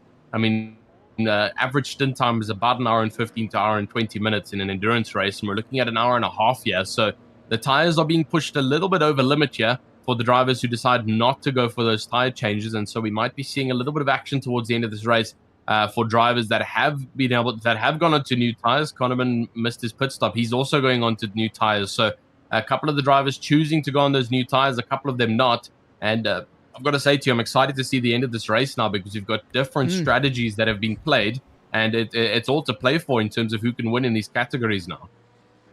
It absolutely is. Mauri comes through to lead meantime in LMP2 as that is sorted out, but GT3 pit stops have now been completed. Mauri is able to push 100% here. Who's going to be out first, though, of those on the other strategy? Because Turnbull and Bock have been able to go a very long way here, and that might put them in a good place. Oh, and off! Mauri's off, and he can't afford to do that too often in the latter laps of this race. Otherwise, there's, going to be trouble for him over the course of the later laps. Turnbull and Box still on pit lane, so Blake Ward is going to lead this race by some distance, but the fuel concerns are going to remain. Yeah, they definitely are, and I wonder if Mauri's going to be able to do this. I don't think he is. I don't think he's going to be able to hold out until the end of this race. I think he's definitely going to have to come in to do one more pit stop. Even with all the possible fuel-saving strategies, lifting and coasting it to every single corner and trying to keep that usage per lap as low as possible, I don't think it's going to be enough. And regardless, if he does do that every lap, he's going to be losing so much lap time to the drivers behind that it might in the end just not be worth it. And he might have to just, in any case, go and get fuel after even already trying to fuel save and losing all that time, which would just be a double loss for him. And so let's see what Scott Mauri does here in this situation. Is he going to go and try for the fuel save? Maybe his calculations are gaining towards the somewhat correct hand side of this equation, or is he going to just dive into the pit lane, play it a bit safe? And we'll have to see. Only 2 laps longer than the rest of the grid. It wasn't like a 10 to 12 lap difference. And so that 2 lap difference is only a couple of liters that will make up the comparison between the other cars. So I don't know if Scott Mauri's played the correct strategy. He is 7 positions up, but I believe that car is going to either run out of fuel before the end of this race, or he's going to have to come in to put in a whole new tank. Yeah, indeed. There's going to be a very interesting final half hour here. Blake Ward, though, should get back to the race lead, at least before this race is over. Whether he's leading on the very last lap is the big question. Justin Negret has recovered to 5th place in the meantime since his troubles earlier on in the race. He was on pole earlier, of course, and I'm not sure he's going to return to first position again, but David Turnbull is next in line here. And he went much further in terms of pit strategy last time round, 2 laps further than what Justin Negret was able to do. And I think Negret is going to see this as a bit of a missed opportunity here tonight. So is Alan Aguilar. Of the top 3 in the championship, of course, Mauro Santamaria not here. I think Scott Mauri might be the most pleased in as far as taking advantage of Santamaria's absence is concerned for this hour-and-a-half race. But we'll see by the time we get to the finish here. Aguilar's still not in a bad position. Negret, meantime, follows Turnbull, but not close enough in towards turn number 1. As a good little bit of traffic coming up for these LMP2s again. Yeah, and I've got to say for Mauri is that even if he does have to come into pit to put some new fuel into that LMP2, he's still not going to be losing out too much. He's not going to go down to 7th or 8th. He's going to stick just around that top 5 mark, even after the pit stop and sitting in the pit lane for so long, obviously dependent on tire change. But if he chooses not to change tires and stick it out, well, then he can still have a pretty good chance here at tackling those higher values in the LMP2 class. But he has Justin Negret on the backside now of one of the Mustang drivers, and I believe, unfortunately, not 100% sure who that is, but getting past him quite swiftly now, and he moves up into 5th position, going around the next part of the circuit now, still trying to chase onto Turnbull, and he's just up ahead, 1.1 seconds difference. There comes Scott Mauri into the pit lane, and unfortunately, the strategy has not worked. 25 minutes left to go of racing. He's coming to the pit lane. Let's see if he's going to go put tires on as he strolls into the pit lane now. Is it going to be up on the jacks for Mauri, or is he going to try and stick it out on this current set of tires? Here he comes rolling towards his pit box, and soon will surely be slamming on the brakes, getting the pit crew ready. And will it be up on the jacks, or will it be a straight dash out, getting that last bit of fuel in to make it towards the end of this race? He moves down into 2nd now, so he's still 1st position, as the rest of the drivers are catching up. Tires indeed are changing for Scott Mowry, and so this is definitely going to play into effect as to where he comes out. Well, he is going to have fuel covering this, but he's going to get to the end of the race. There will still be some concerns for the others, but how far is Scott Mowry going to drop in the first place? It's not going to be any worse than 8th, because Hausenhard has a very big gap in front of him up to Justin Bock, but Mowry would be disappointed with 8th, I think, with the things that have gone on in this race. I think he'll be 5th here, as Turnbull and Negrete are just coming through the bottom of your shot there. Is Negrete going to get in front? Going to be quite close, but yes, he will. And so Mowry is out in 5th. I don't think that's too bad of a return, to be honest, for his efforts on the evening. We'll see whether that is where he finishes, though. There's still opportunities for him to gain places, I think, in the dying laps of this race, but Blake Ward is leading by nearly 9 seconds in front of Aguilar, who's got a penalty, and he's off. Aguilar's off, and he's gone into a spin, and I wonder whether that spin might have even been contact as he toes back to the pit lane. Has that pushed him over the edge as far as the incident limit is concerned? It certainly has, and that is a big disappointment on a day where Santa Maria's not here, so he would be hoping to gain points, but Alan Aguilar has not been able to manage it. Yeah, that's super unfortunate for Aguilar. We're going to try and get a replay for you shortly, and here it comes. What has happened to Aguilar? Was it in traffic management? Was there a GT3? Oh, no, a GT3 taking out the LMP2. That was Voigt, the VR driver, just not expecting the LMP2 to brake so early, and just after the contact, realizing it's not going to be worth it to try and tailor that car around the pit lane, around the track towards the pit lane. And here's Voigt just completely slamming the rear end there. Unfortunately, he just didn't have the right braking point. He's got to remember that the LMP2s and GT3s do brake at different points. The LMP2 carries a lot more speed. It does brake slightly earlier than the GT3 class does. And here's another replay. You can just see it earlier on the brakes there for Aguilar. And Voigt did try and react. He tried to get that car slowed down, but it was just too late for Aguilar or himself to react. And off the track, Aguilar goes. And like you say, with a moment where the race leader is not here of Santa Maria, and where he really could have benefited in this long term, has now dropped off, and definitely not going to be in a good point standing. Yeah, Aguilar's going to be out. I think he's going to give it up for the day, because that penalty was going to set him back a long way anyway. He wasn't going to get any higher or lower than 9th anyway, so he's decided to call it a day there. Unfortunately, in LMP2, Dax Brown and Emilio Poplavsky have already done that in LMP2. In GT3, by the way, we've already seen retirements for Zach Shepard, Martin Lipsky, Tyler Crow and Anthony Wells. So down to 27 in the field here tonight. Jason Holland comes out the pit lane now, and he'll be 19th overall. Just get past Alan Aguilar now. That will put him in 11th place overall in the GT3 class with just 21 minutes remaining. Well, Turnbull up to 2nd in front of Negrete, who's 3rd, and Mowry 4th after the demise for Alan Aguilar, but who can make it to the end on fuel? That is the tense part of this race. Blake Ward's leading by a very long way, but if he has to come in for a splash of fuel, then he's not going to be leading this race for much longer. It's going to be extremely interesting, but worth noting again and reminding you that Turnbull came in 2 laps later than the Negrete and Ward last time around for fuel. Scott Mowry came in 2 laps later than Turnbull, so he's definitely going to make it. It's rather a tense point in the race, really, rather than there being too many side-by-side battles, although Negrete is catching up to Turnbull now into Canada corner. I've got to say, though, for Mowry, even though he had to go for that 3rd pit stop, he is actually in the safest point of this race. He's got fresh tyres on for these last 20 minutes. He's got a full tank of fuel to get him to the end of this race.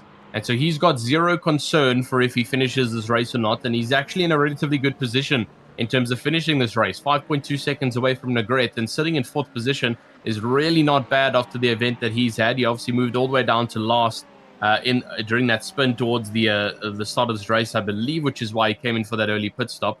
And that's obviously now changed up how things have turned out for him. We thought he was going to be behind the entire grid, but definitely didn't. He has Blake Bitepoint, and again, coming through on those corners just on the exit curb. Too much acceleration in the big V8 Mustang, and that will cause it to spin around as he gets back onto the track and continue pushing on strong. But we do officially only have about 21 minutes left of racing. 19 minutes left of racing. And this is where it's going to start to get close between the drivers in terms of the strategy that they've chosen to play here today. It absolutely will. Turnbull 1.5 seconds in front of Justin Negret. This is further down for Jason Holland as he comes out the pit lane as well. He'll be making it to the end in an interesting GT3 fight. Timothy Schaefer is just in front of him. 11 places gained so far. Patrick Rich has gained 15 though, and that's put him up to 16th overall. That's the most places gained of anybody in the field so far. There it is. 15 gained, Schaefer second. Schildhauer and Jeremiah Cohen have done a good job as well, with Michael Anderson then with 8 gained there. See 3 of those for each of them, 3 positions because of the LMP2s, but even so, taking 3 off, there's still 12 GT3 places gained from Patrick Rich, which is pretty impressive indeed. There's Jason Holland down the bottom of the screen giving a wave as well. Not sure how these guys are following the stream so closely while they're trying to drive at the same time. I hope they're not listening to us while they're driving, but a lot of them giving us waves here tonight as Holland puts the pressure on Schaefer for 21st position. Yeah, I think Jason Holland might have somebody watching alongside, maybe someone sitting in the room with him, and they've just said, hey, wave for the camera, you're live. And a producer also saying, I mean, what a setup coming from Jason Holland, the triple monitor and the telemetry screen just above. He's definitely got all the information he needs, and I believe that's a tablet-based button box on the left. It doesn't look like a physical button box. It looks digital, which is, I don't know. I don't know what your thoughts on that are, Ewan, but I've always preferred a digital button box. It just gives you more customization. You can put in any button or switch or hat or whatever you want on the software instead of it being a physical element. And very nice setup coming there from Jason Holland, down in 22nd position. And he's still trying to keep it going, but obviously down a little bit in the order in terms of the overall position in the Pro-Am category. And with about 15 or so minutes left of racing, he's just got to hold on now to the end. Timothy Schaefer down in 21st as well, also in that Pro-Am category, as we'll have to see now how the rest of this race will go for the Pro-Am drivers. It's the last of the LMP2 runners in the field, Harrison Holliday. It's just about to be lapped here by the race leader, Blake Ward, down the inside, and Holliday doing the nice thing and getting out the way to the left-hand side there. I don't have to, of course, in sports car racing, but it is nice if you're in the same class to pull out the way on the way towards Canada corner there, and Blake Ward's allowed to go on with his day. He's absolutely pushing at the moment, but Turnbull's actually catching Blake Ward. Not that that's going to be a particular concern with the gap at 21 seconds at the moment in the front of this race. Holliday is over a minute though behind the rest of the field, but it's good to stay in the race because even if you're running last, you would have gained 3 places from the free retirements in LMP2 as Zach Houston comes in from GT3 Pro with still 16 minutes to go. That's not even close to making it. Yeah, that's a long shot from making it now, and that completely changes how things are going to turn out for the GT3 Pro class as Houston comes in 15 minutes left of racing, the most crucial moment of this race. And he's come in and he's dropping completely off of that fight for 3rd position or 2nd position, unfortunately. And that's going to be the podium running over for him unless a bunch of other drivers also choose to pit, as we'll have to see. Indeed, it is a splash of gas, and that is literally all he needed to make it towards the end of this race. And he obviously thought he was in a bit of a traffic-filled moment and decided to continue to go. But Jason Holland also pitted on lap number 30. As he's down in 22nd position, which we were just looking at his camera, as we'll have to see how the rest of the drivers go. With 15 minutes left of racing, though, will we see any of the other drivers coming in to serve those pits? Yes, we do. There comes David Volp down in 17th position, 2nd in the Pro-Am category, as he's also just not got enough fuel to finish off this race. And this is looking to be a very interesting end towards our race. I thought it was going to be like a, you never know how this is going to turn out, but 3 different strategies being played here across the grid, and I wonder how it's going to turn out for most of our drivers. Well, this is interesting. It's late pit stops, late splashes of fuel required for those GT3s who were needing them first. Now, Matt Miles was able to go on further than Zach Houston here, but how much further can he go? Surely not very far. Look at the team there he's added, by the way. Daytona 24-hour GT3 winner, split 21. There you go. Claim the wins. Wait, I know there's another Daytona wins. Anthony in YouTube, Andrew in YouTube chat, was mentioning David is it, but there's there's two in the field, so it could be David Turnbull or David Volper. But anyway, they are. Matt Miles is bragging his Daytona 24-hour GT3 win, as he would do as well. As indeed you should. We're still in the statute of limitations. I think if you won the race in 2015, then you might want to drop it. But I presume he means this year. In which case, I think is absolutely right to still be right. And you can see why indeed as well. Going pretty quick at the moment at the front of the field. Clearly able to go on again. Well, Zach Houston had to stop last time around. The problem for Houston here, I don't know whether it was a choice or whether he had to come in last time, but he's going to end up behind Voigt now. In that, if he gets caught behind him, then that is it's only going to slow him down further. I'd rather just say a win is a win. Even if that Daytona 24-hour win is from 2009 launch of iRacing, I mean, hey, the win is still there. You never know. So, he's holding that tag quite strong, but I think it is safe to assume it is from the latest Daytona 24-hour that was done on iRacing special events, which is still a great feat there for Matt Miles. It's not an easy thing to win, especially even though it's a down in the 21st split. It's still, there's loads and loads and loads of sim racers who participate in those iRacing special events, and winning an entire split, great job there from Matt Miles, and I guess that's why it proves that he's 10.8 seconds ahead of the rest of the drivers in the pro class. Voigt gets a black flag penalty as well for track limits exceeding, I'm pretty sure. And it's just not going right for Voigt yet tonight. Looks like the promotion to pro has just stressed him out a bit. He's had contact with LMPs, he's had spins, and now he's gotten a penalty administered to his name in the last 13 minutes of racing. And that's really going to affect where he sits in terms of the running order coming towards the end of this 1.5 hour race. Yeah, certainly will. Yeah, he can't take fuel on the serving penalty run through as well. So it's not a pit lane you want to be running through more than you have to here at Road America. Unfortunately for John Voigt, he is going to be running through that more than he was planning today. And that is a real shame. Voigt in the championship was 5th place coming into tonight. And unfortunately, it's not going to be even a 5th place finish in the race here in GT3 Pro tonight in his first move up. But don't forget, he was in the Prams for the first 3 hour-long races of this season. And Voigt comes in right now because it's best to get that penalty off as quickly as possible. Entering towards the last 10 minutes here, and well, we've seen some stops in GT3 hinting that most of those are going to come in. So far, nothing in LMP3, which is going to only add to the tension here. Can they make it? Can they not? How much fuel do they need? I suppose only a splash of fuel is required, but who can make it and who can't is going to be such a fascinating question to answer in LMP2 in these final moments. Yeah, indeed. So, we know that Maori's 100% confirmed with 10 minutes left, but there's a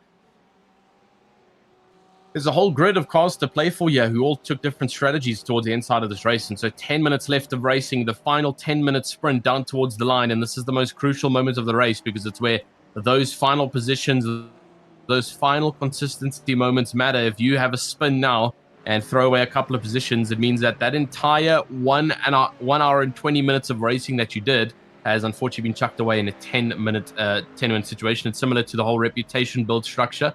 It takes 21 years to build a reputation and 10 seconds to destroy it. It's the same thing with racing. It takes 1 hour and 20 minutes to build that lead of the race, and just one foul spin or contact to completely ruin that race. And let's hope we don't see that yet tonight. With just about 10 minutes left of racing, Blake Ward's still up in first position, and he's been uncontested, I've got to say. 21 seconds ahead almost of Turnbull in second position. And let's hope that he can keep it, and hopefully he doesn't have to pit, because that would be catastrophic to the end of his race. Yeah, certainly would. Hearing that the next GT3 that should have to pit is Voigt in the field, just behind Schildhauer in the battle for 15th overall. So it's going to be interesting to see the fight between those two. Schildhauer hasn't been in yet either for the final stop of the day. Voigt pitted 2 laps earlier though, so maybe Schildhauer's been pointing towards a 2-stop race here. Well, Voigt has been forced onto 3. Expecting him to make another one. There's the strategy, if you can comprehend what's quite going on there. It shows that Scott Mowry pitted the latest of those. Turnbull next latest, then Ward and Negret, who will be the first to come in if there indeed have to be pit stops here towards the end of this race. Is there a stop here for Voigt, or is he going to carry on? He will go on, and the mistake from Schildhauer there is surely going to give up 15th position now to John Voigt in the Acura. He gets into the slipstream here, and Schildhauer's going to go on the defensive. He's going to try and make up for that error in towards turn number 1, defending in towards the first corner, and Schildhauer does keep him behind nicely.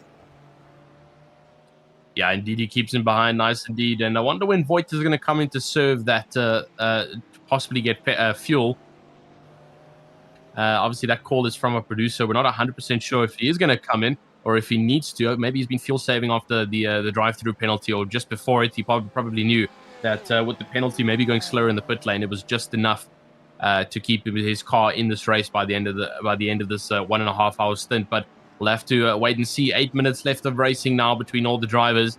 And you can see the pit stop strategy there for most of the drivers has been the 2-stop of note from Crosby all the way down to Schaefer. And we'll have to see how this is going to go for the rest of the drivers, though, as they continue to push around track. This is still on board. Sheridan comes in now. That's going to change up yet again for the LMP2 class. Bach is going to move up into 6th position after Sheridan has to pit. Bach gets a black flag penalty. Never mind, he will not be moving up. And that's obviously from a track limit warning. I don't know if it doesn't look like he's coming into the pit lane. There's no pit entry board next to his name. And Bach just getting that black flag penalty around the track somewhere. And, well, that's kind of ruined that position overtake on Sheridan. Well, absolutely. It seems that the guys are getting much closer to the incident limit than what I was expecting here tonight. It's not a place where there's too many places to run wide, but because when you run wide, you're in the grass and so on. But I suppose if you do make an error or two, especially if you have a bit of car contact, 4X can go away very, very quickly. Schildhauer around the outside of a lap car there, one of the Porsches. It's Cox, I think. Michael Anderson here is going to be close in terms of fuel here as well, I believe. Oh, in terms of incidents, sorry, I misheard. Voigt is into the pit lane now, as expected. Blake Pietenpol follows in, and Blake Ward's in. 7 minutes to go, and Blake Ward's in pit lane. Now, on the one hand, bad news that he can't make it in the 2 stops. The good news is that there's more than 2 laps left in this race, so unless Turnbull saved even more fuel in the latter portion of this race, then he can't make it either. What they've got to be worried about is Scott Mowry, who's in 4th place at the moment, although I'm not sure he'll be able to get in front of Blake Ward here after he's taken on the fuel required, because it won't be a full stop. Justin Negret's in as well as expected on the same lap. They pitted same lap last time. If Turnbull can get to the end, then he's won this race, but I'm not sure he can. He's slowing towards turn 1. I think he's fuel saving quite hard here, trying to make it to the end. When does Blake Ward have enough fuel to go? Now, only now. Scott Mowry's powering down the pit straight.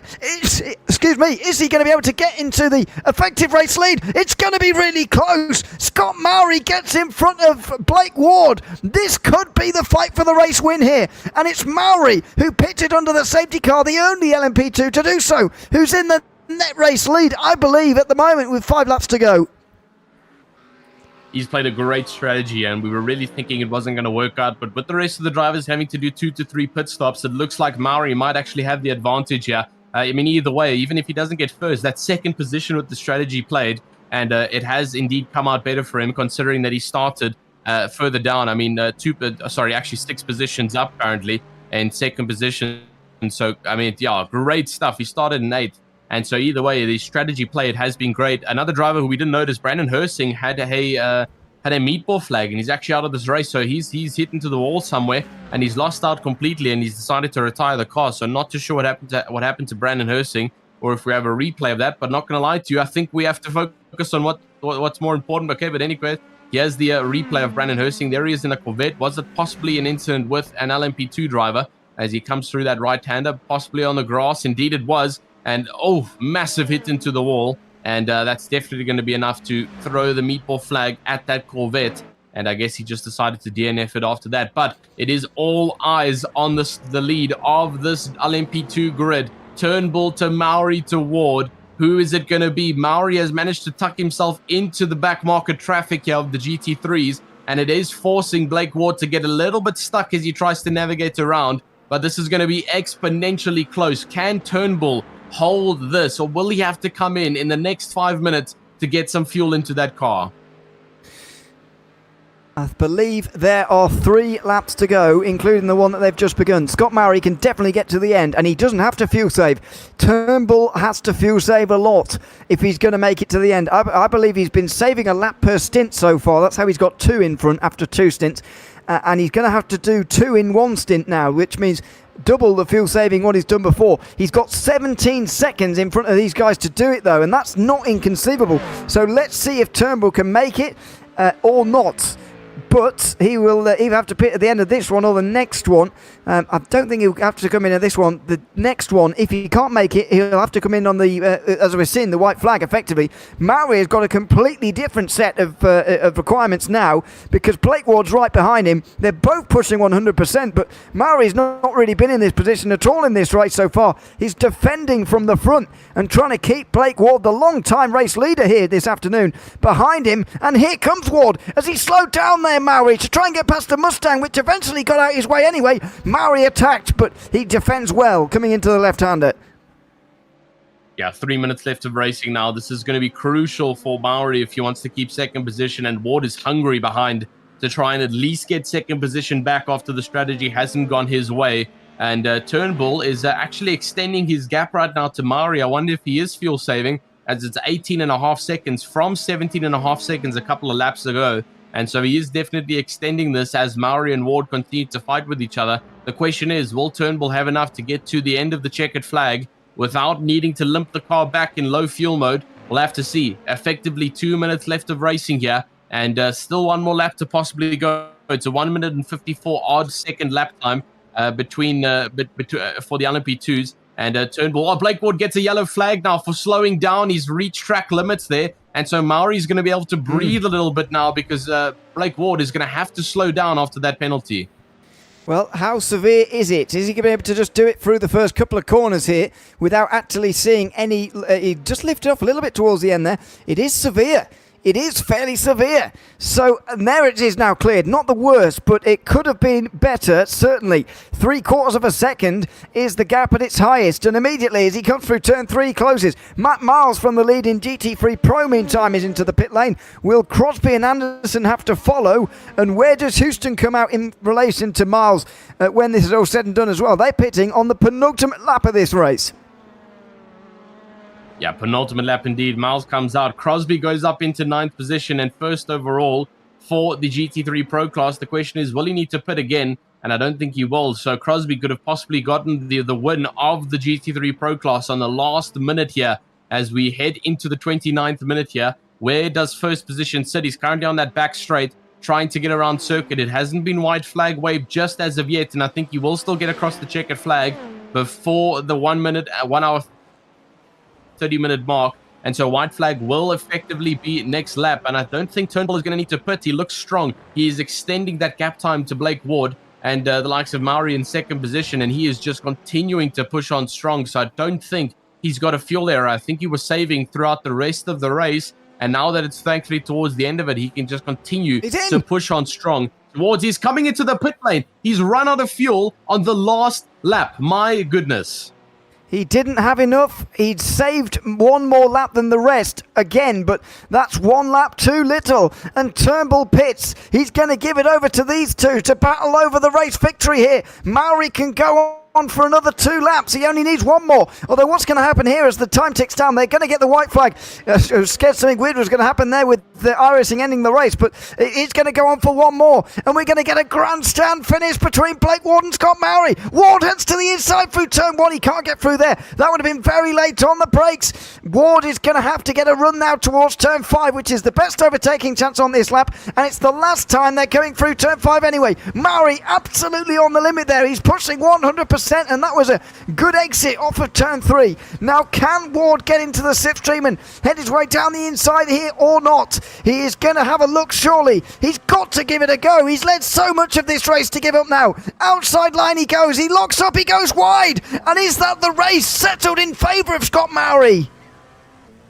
Yeah, a little bit too much aggression there shown from Blake Ward and going out wide. He's now lost 1.2. Mauri's gotten a black flag penalty on the final. Oh, no way. On the final lap. My goodness, he's gotten a black flag. It's a drive-through penalty there for exceeding track limits. and Blake Ward will get the win of this race. Mauri played the pit stop strategy. We underestimated him at the beginning of this race. We thought he was pulling a silly strategy, and he came out to come towards the end of the line in first position, but he's just ruined it for himself with the black flag penalty. That's a drive-through, and if he doesn't serve it, that's going to be time added towards the end of this race, and he could possibly drop down to third or fourth or fifth even possibly. My goodness, what an absolute change to the start of this LMP grid.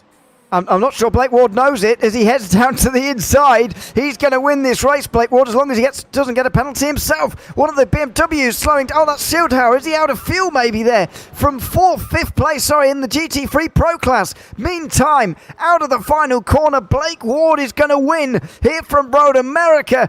And Mauri's coming in. There's no point because he can't serve the penalty on the last lap anyway, so that's completely pointless.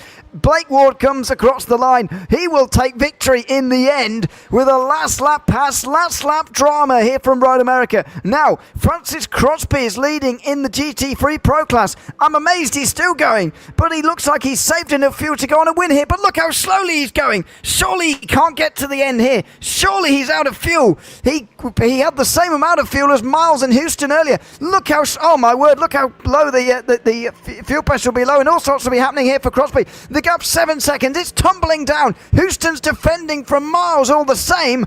And is it spluttering? Is it out? No, he's still got a little bit of power here. He's slowing down so much, is Crosby. He's slowing down too much. He can't get to the end here and retain the race lead. Houston and Miles are tearing onto the scene now into Canada corner, and they're going to fight for the win between themselves. He turns in front of them, does Crosby. He's got to maximise these corners, but he's out of fuel. He's out of it, and here comes Miles through the middle. He's going to try and take Houston as well. These two have both stopped, and they've got enough fuel to get to the finish here. They're going to battle into the final corner of this race. Houston dives down the inside. He gets late on the brakes in that Porsche. Can he get the exit required here? Miles parks the big Mercedes in front of Zach Houston, who's got the run onto the front straight, but he's not going to have the legs, and Miles is going to win this race in dramatic circumstances. We have 3 different leaders on the last lap in GT3 Pro, and it's Miles who wins it.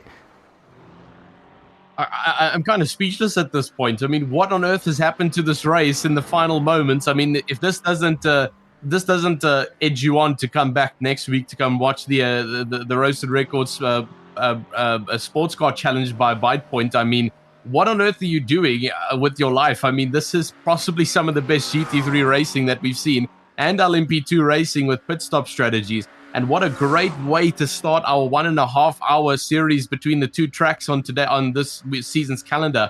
My goodness, what a race it has been.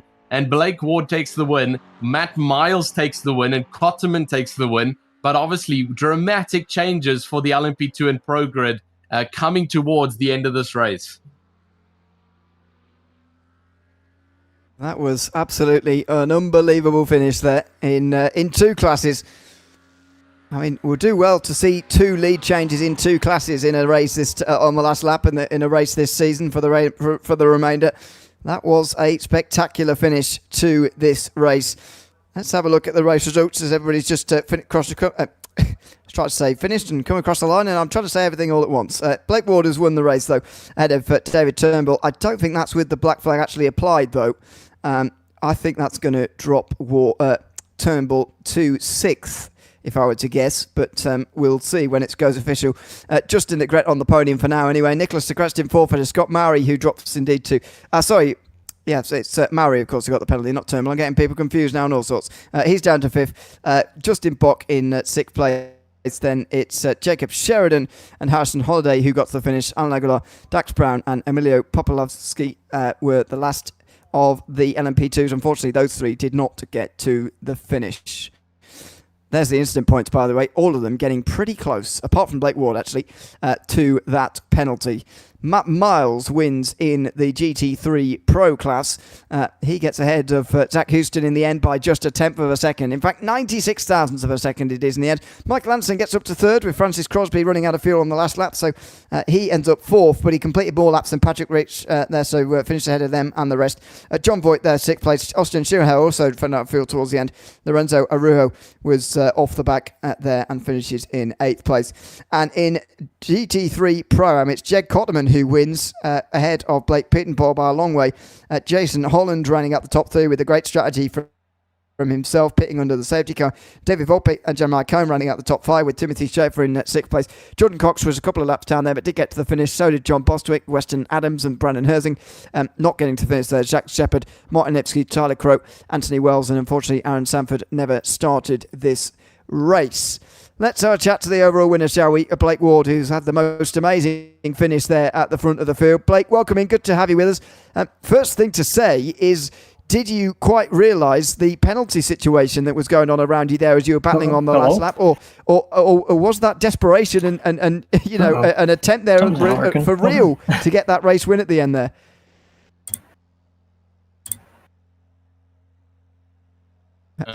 Hello, Blake? Are you there?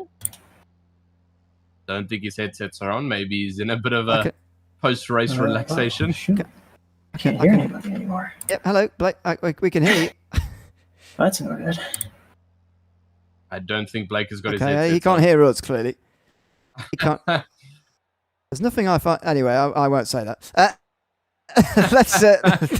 Let's get on to GT. That's for later. GT3 Pro. Matt Miles, who was won here in our second category, and hopefully he's got his technology sorted. Matt, welcome in. Good to have you with us. Congratulations on a race victory. The most spectacular finish to a class. We saw a lead change on the last lap in LMP2 as well, but somehow your class was even more of a dramatic conclusion. Talk us through the strategy element of that first, because Francis Crosby led going on to the last lap there. How confident were you that he wasn't going to have the fuel to get to the end there? I wasn't so sure. I was trying to save fuel myself, but as I got to about 1.4 laps left, I didn't get the white flag, so I had to dip into the pits, and I thought it was over then. I thought Francis was going to stretch it out, but it was like, man, my heart's in my neck right now. Yeah, don't choke on it. I can imagine. And what about the actual battle with Zach? Because of setting aside the sole strategy thing, he actually managed to get ahead of you there pretty late on in the race, and you had an amazing battle just in isolation, even putting aside all the strategy things. So what was your approach to that last lap there, trying to actually just pass him on a pure racing standpoint there? Yeah, I screwed up and took way too much fuel, so that set me back. And yeah, as I came out of the pits, I saw Michael and Zach ahead of me, and I was like, okay, we got to push because this could be it. So I just pushed. You probably saw in that last lap, I was off track left and right, just giving it everything to try to catch up. And I got lucky there. I don't know if I would have got Zach if it wasn't for Francis running out of fuel there and giving me the opportunity to just send it. I feel like I didn't give enough space on the final corner. So, we'll see what that gets protested, whatnot. But it was spectacular. I had a lot of fun. Well, congratulations on taking the race victory and keeping our record, by the way, of going of a different race winner in GT3 Pro every week. That's 4 weeks in a row now. Thanks for chatting to us at the end, Matt, and once again, congratulations. Thanks, guys. Thanks very much. That's Matt Miles, the winner in GT3 Pro, as I say, keeping our record of 4 in 4 going in that category. Jed Cotterman wins in GT3 Pro-Am and joins us now as well. Jed, welcome in. Congratulations on a race victory in Pro-Am here tonight. Talk us through that race from a Pro-Am perspective and how you managed to get through the strategy there, because it was very close on fuel for everybody. How was it for yourself? I didn't trust the fuel calculator at all. And I was saving, and I was saving, and I was saving, and it was going to be so close. Knowing my luck, I was going to sputter, and I never would have crossed the line. So I came in, and then I passed the pits like a noob, and I had to back up, and I lost some time. Anyway, my whole thing, I just wanted to redeem myself from Wednesday night. I just wanted to finish. I got in a groove. The 90-second one, yeah. Sorry. I don't know that, Jim. You can't just pipe up there. Anyway, no, I was waiting for something to be said, but man, I tell you, this race put a smile back on my face. After Wednesday, I needed it. I had an absolute blast. I wish I wish all the races were 90 minutes and they were this good, to be honest with you. Yeah. But It was fun. I don't even remember what you asked me. I apologize. I'm just kind of just really enjoyed myself tonight. Yeah, fuel was absolutely down to the wire. I mean, with like, I don't know, 10 or 12 minutes to go, I mean, I was letting out way early and coasting down the straights, and it was going to be close, but better to be safe than sorry. I had like a 27-second lead or something, so I knew I could probably make it back up, but it was good. Well, yeah. I mean, it was a comfortable margin in the end, even if the road to it wasn't. How do you feel about the rest of the season going forward now? We've got the 90-minute race out the way. I feel as if we're properly into the season now. We've sort of got the early rounds out the way, got the first 90-minute race out the way as well. How do you sort of see the way your season's gone, or the season's gone so far, these first 4 weeks, and what do you think you can get out of the remaining 6 rounds we have running all the way into April? Well, I think the first half of the schedule was a wild card. To be 100% honest with you, it was either going to go really good or it wasn't going to go really good.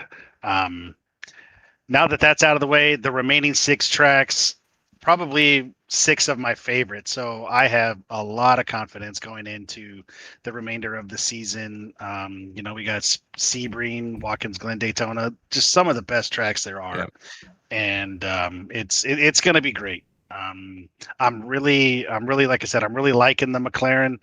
I only ran it just to prove Jacob that I am the better driver, as he sits right over my shoulder and is running his mouth. So he, he's quick. He just beat me Wednesday night, but no, the remaining the remaining part of the season it should be, hopefully just as good or better than it was tonight. It'll be good. Sorry, I was talking on mute there myself. Congratulations again, Jed, on the win tonight, and thanks for coming to chat to us at the end of the race tonight. Oh, absolutely! Thank you, guys.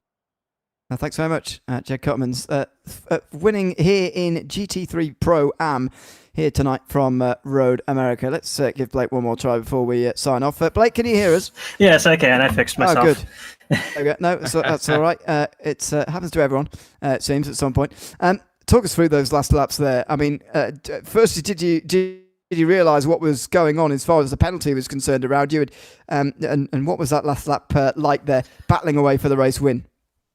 No, so I had no idea what the penalties or the pit stop cycles were going to be like. After the second pit stop, I saw that I had to fill 4 laps at the end, and I just figured I'll rip it. I'll not do any fuel saving. So I was a little scared when I came out in 4th and had someone right in front of me, because I was like, I don't know if this guy has to pit.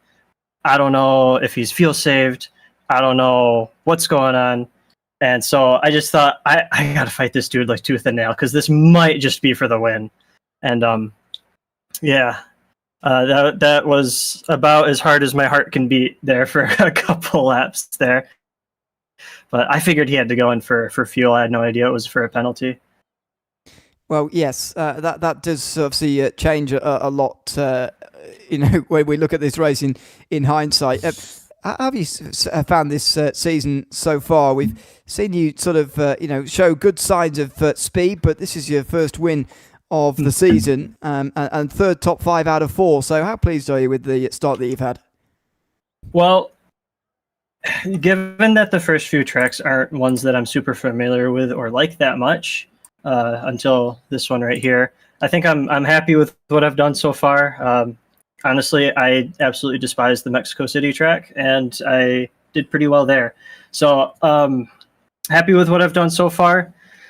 Feeling pretty confident that I can at least be a consistent point scorer and have a podium here or there. But I think definitely today I just kept it clean and got a little lucky with some traffic and keeping it away from incidents. So I don't know how many times I'll be stepping up on the top step, but I'm confident for some solid points for the rest of the season. Congratulations on winning here tonight overall, Blake, and thanks again for chatting to us at the end here tonight. Absolutely. Thank you for having me. Thanks very much, Blake Ward, able to eventually chat to us They're the overall winner tonight from Road America in the first 90-minute race of the season. And sometimes, Tristan, when you sort of have longer races straying away from the normal distance, you can feel like we've sort of added distance for no real gain. But I'm not sure we can say that here today.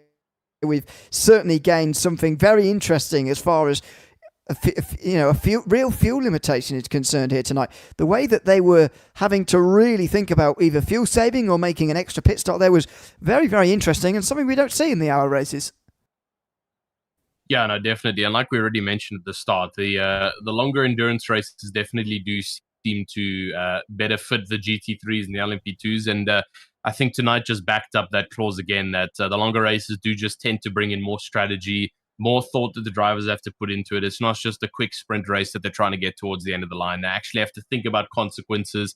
And I mean, especially the consequences of incident points, because look at how important it was coming towards the final lap, as that could have literally been the win there for Scott Maurer if he didn't overstep just one more incident point. And unfortunately, that led to a 4-place drop. And so I feel like the 1.5 hour races, it should almost actually be the standard, as the longer races do just better suit these cars. So, I mean, to be fair, I cannot wait for the next one at Virginia International and seeing what these drivers can do again.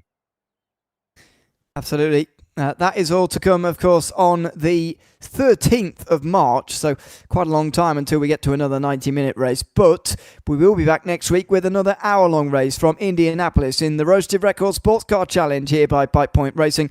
Hope you've enjoyed the show here tonight. It's been a fantastic 90-minute race.